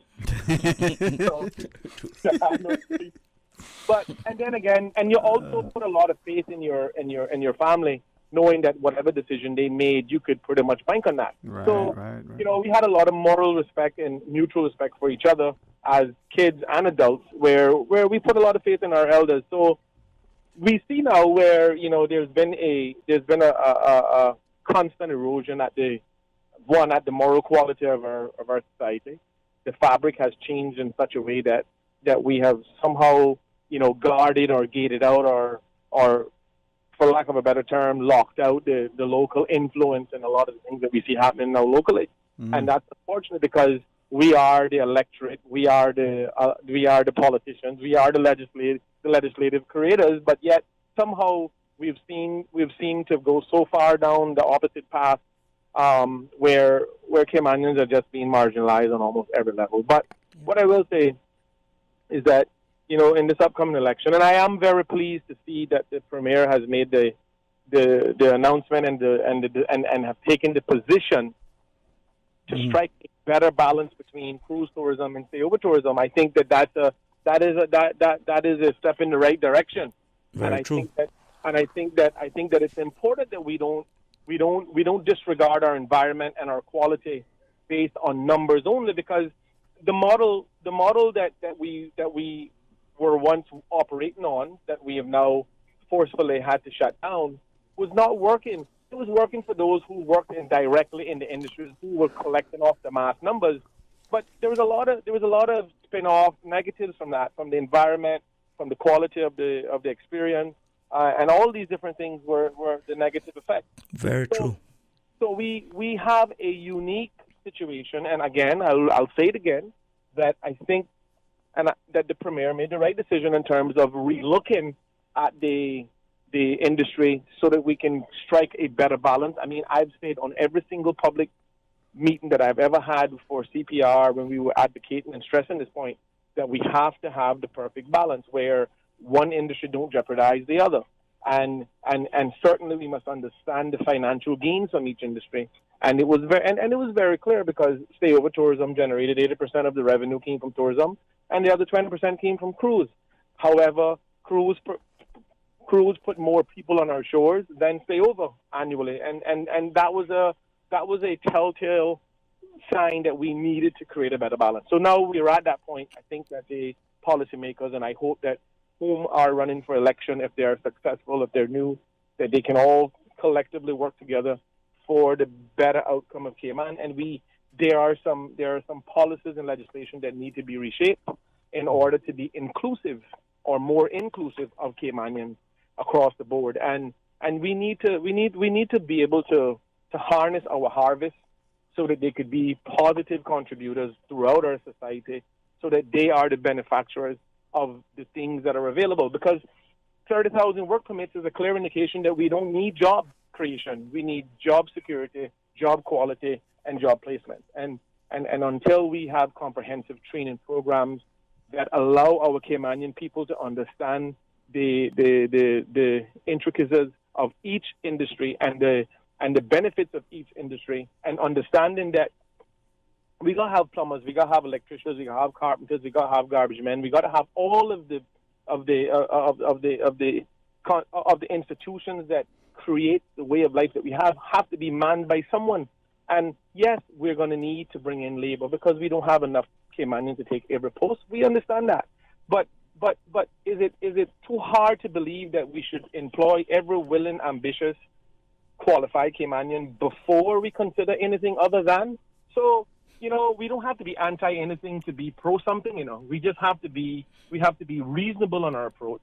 We have to understand what the environment is. We must know that if the poorest or the smallest man on the ladder can't afford to pay his bills, then we need to all collectively run to his aid and ensure that we find out what the fundamental issues are, so that we can fix them, so that he too can share into the financial responsibility of his abilities, so that he can pay his bills, and that he don't have to go to charities and banquets and read in the paper how they're having all these different things to support poor people in Cayman. And it is sickening to my stomach that we have to have charities to feed our children. And I'm telling you, my ideal Cayman is to do away with charities, to create a better infrastructure that provides for the social welfare and education and healthcare of our people. So I think I said a mouthful. Nobi, yeah, I commend you for the job you're doing on your bike tour. Believe me when I tell you, it's greatly unappreciated, but I hope that in the future we can take persons like yourself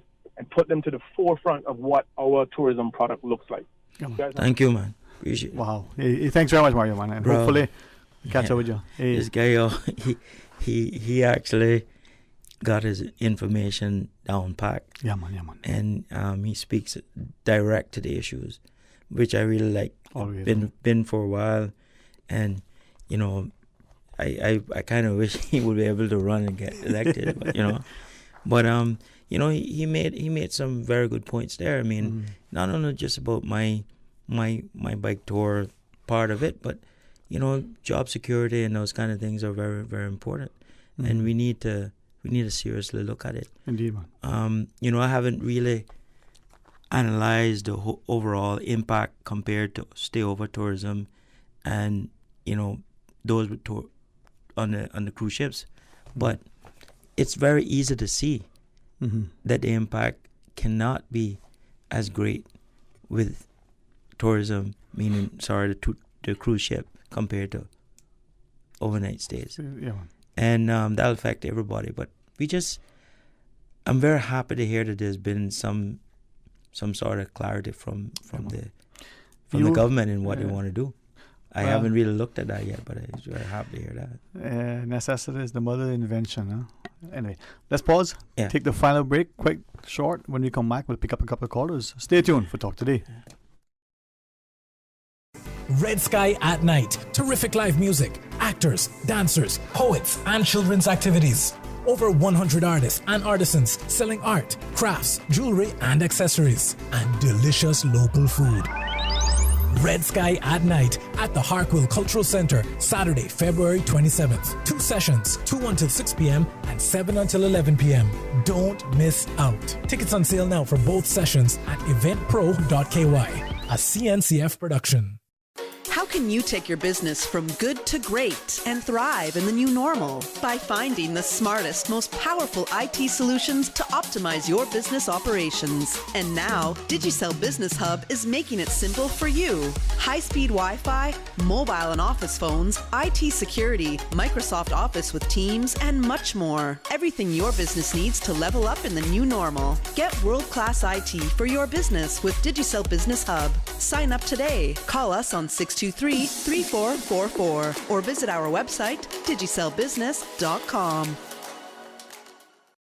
This is an important public service announcement. In accordance with the standards in public life law, all candidates seeking election for public office must submit a declaration of interests before filing nomination papers on Monday, 1st March 2021. The standards in public life Schedule 1 declaration form can be found on the Commission's website, www.standardsinpubliclifecommission.ky. Again, all electoral candidates must submit their declaration of interest before nomination day. To facilitate a smooth and expedient verification process, the Commission is requesting submission by 10 a.m. Friday, 26 February 2021. For more information, visit www.standardsinpubliclifecommission.ky or call the Commission office at 244-3685. This message is brought to you by the Commission for Standards in Public Life and the Elections Office. Youthflax. Do not forget this tune. Be back soon. The Youthflax radio show will be taking a hiatus. See you in the summer. See you all in summer. Youthflax. Line up. Line up. Single file. Single file. Quick march left. Right. Left. Right. This is Youthflax, a program for all people by young people. Youthflax, more than talk. Sound of radio, bip bip cheerio. We'll be back soon. Youthflax. Mr. Alric Lindsay will be having a public meeting today from 6:30 p.m. until 9:30 p.m. That's happening tonight at Surfers Paradise, 978 South Church Street. Topics to be covered will be accountable leadership for Georgetown South, service in the pandemic, economic recovery and job training, also support for seniors, students, parents, and teachers, and protecting our environment. For more information, you can visit www.alric4kman.com or WhatsApp 926-1688. Alric Lindsay for Georgetown South. Talk today. But I do have some questions. Talk today. Cayman Islands' foremost listeners participation program. Talk today. Because there are more questions than answers. What the public is saying. Waiting to take your calls right now. Sterling Dwayne Ebanks.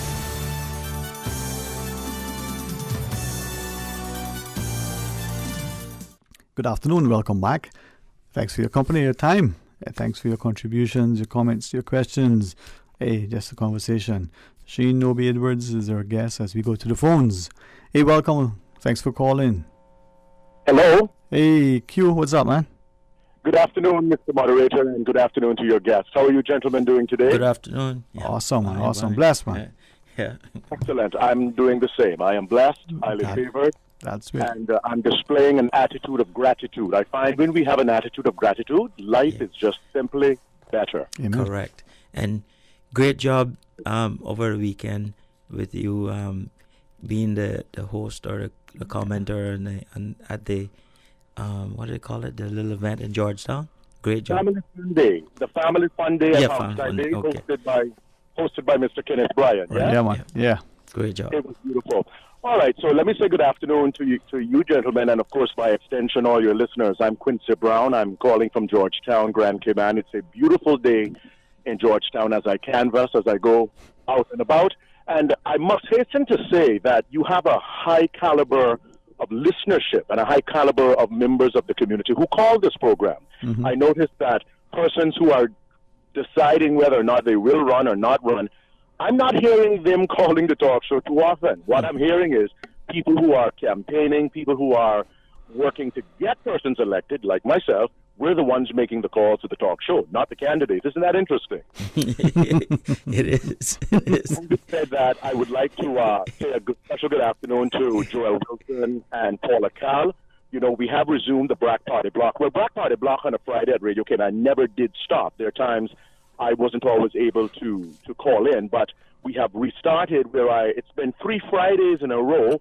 I have linked from Kim and Brack for Black Party Block. Well, I am now back in Grand Cayman. I've been here for 1 week. I arrived last Thursday, the 18th of February, and so I've been back now a week. Today is the 25th.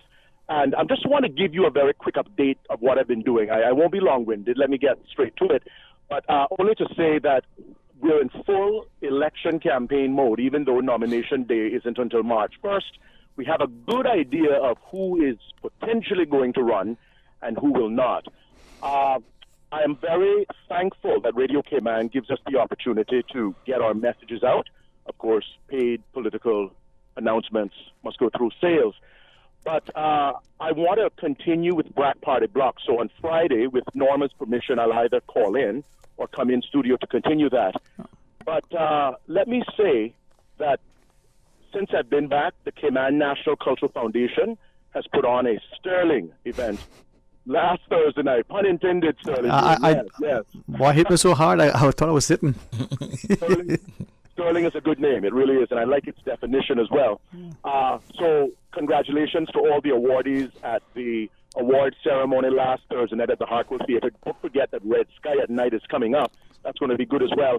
And I need to say congratulations to the Alex Panton Foundation on the exceptionally good, informative, well-organized event at the Ritz-Carlton this past Saturday, the 4th Annual Youth Symposium. Very well attended, very informative. And, of course, you know, the Family Fun Day happened on Sunday, as organized by Kenneth Bryan and his team. That was not a political event. We had members from the wide cross-section of Grand Cayman, Cayman Brack and Little Cayman there enjoying the Family Fun Day. So moving forward, I want everyone to know that I am back in Grand Cayman. I'm in full campaign mode. Radio Cayman, my own podcast, Brack Carib Gardens. We are the ones you choose to get your message out. Freelance does not mean free. I'm available for hire. I'm Quincy Brown. God bless you all. Let us have a safe. All right. I gotta send you. Q, thanks, man. Thanks. Hey, that's a phenomenal talent that is probably untapped, but we get there. Let's take what may be the Penelope call. Let's go to the phone. Hey, good afternoon. Welcome. Thanks for calling. Hello, good afternoon. How you doing, Sterling? Hey, what's up, man? How are you? All right. How's the gentleman with you, Joel? I'm okay. Yeah, How are you? I haven't seen you smile this much since. Anyway, I won't tell you, man. Okay. All right. Yeah. A lot of interesting things that they're touching base on today. Yes, sir. Yes, sir. Specifically, when I hear talking about the Barkas area, that is very near and dear to our hearts. True. And I think this time we're going to look at the Barkas area instead of looking at the politicians. Meaning that once they're elected, you're going to hear that their hands are tied. Can't do anything with their hands are tied. The time is overdue that we need a district council with some teeth that can say this is what you can do and this is what you can't do. We're gone too far already. Where are we going to stop? I am not so sorry that the tourism product is down. And the reason why we are at the crossroads now that we got time to take a fresh breath of air and decide on a lot of important matters. When I look up into the area called Bogasan, it used to be so attractive. It is so disheartening to see what has happened there. And we are going to stand up strong for the Barkas area because, again, while the tourism product is important, we need to be conscious of what we're going to do into the Barkas area. If anything, from my point of view, it should be left as it is. And I am assuming that if we get the right people in action together, hopefully before too long, we're going to call a district meeting and invite everyone as, maybe just after the election, I suppose, because everything is surrounding the election now. So we're going to give them time to see what they're going to do, but we're going to have our things together as well. We need to just get something done because we just cannot afford for the Barkas area to be demolished and everything is concrete and buildings. It is ruthless what's going on in this island. And who cares?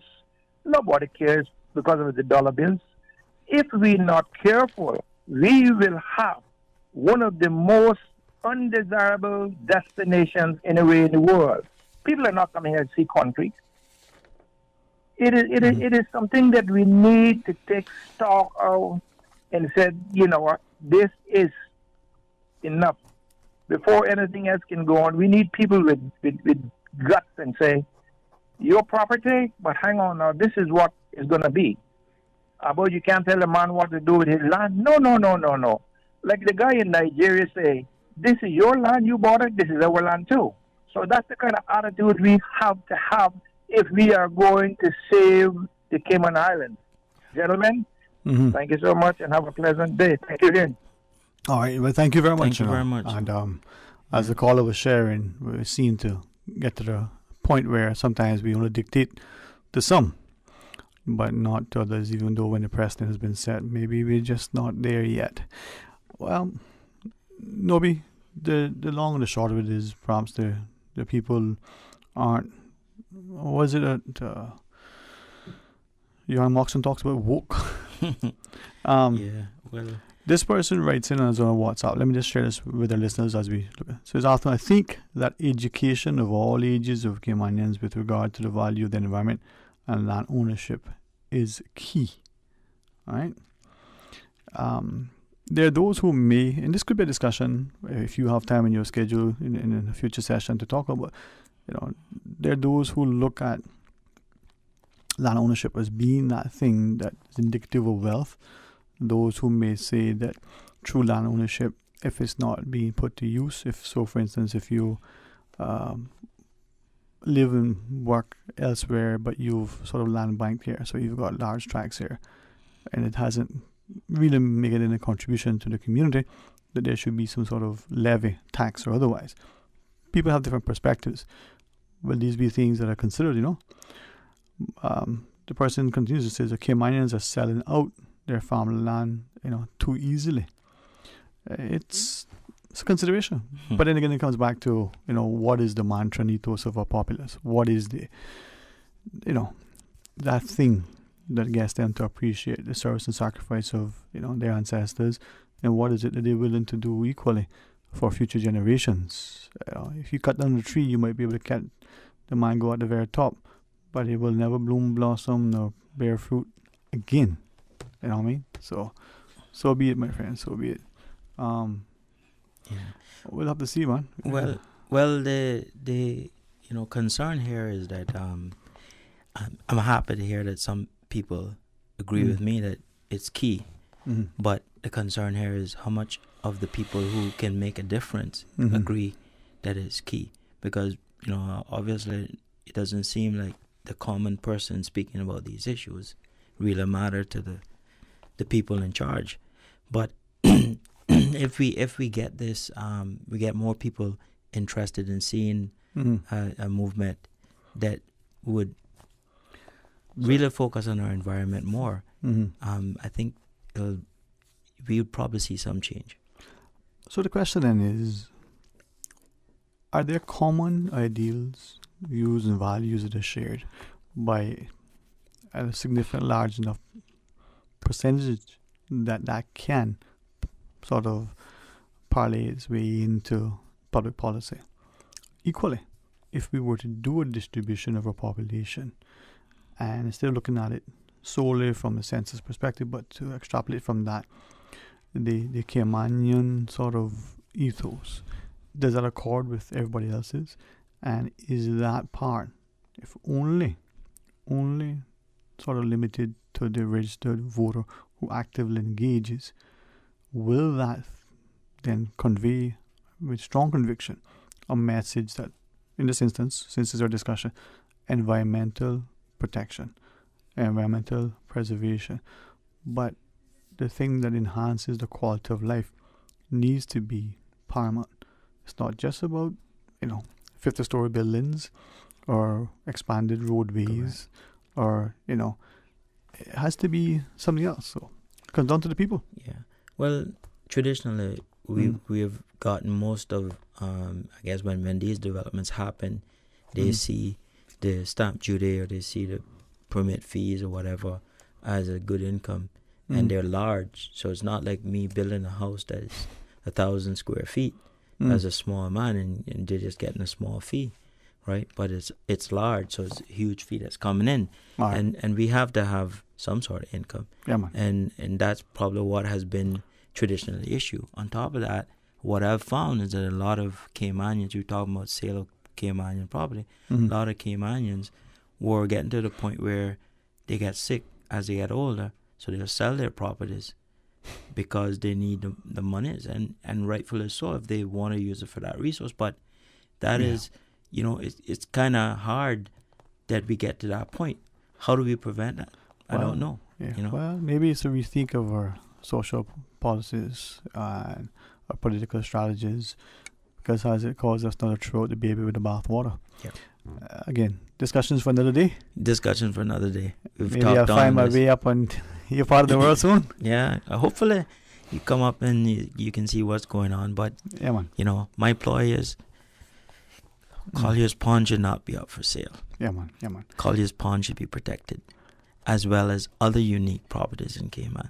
All right. Well, Obi, thanks for it. And like the callers, I join you in being a cultural champion, being a strong advocate for what is important for future generations. And thank you for your friendship, my friend. Yeah, man. All right, to listeners, Good. Guess what? Yeah, you know how to go. Come back tomorrow for the record with Mr. Art. We graciously extend an invitation for you to join us after the midday news and midday meditation for more talk today. Got some things in store and a chance to maybe look at one of our cultural icons or historians and the like. The discussions are there and then, but until now and when, the beauty that awaits. Stay tuned for more of what Susan has to offer. Good music, easy listening in the afternoon. Something to soothe the soul and the spirit. Until tomorrow, be blessed.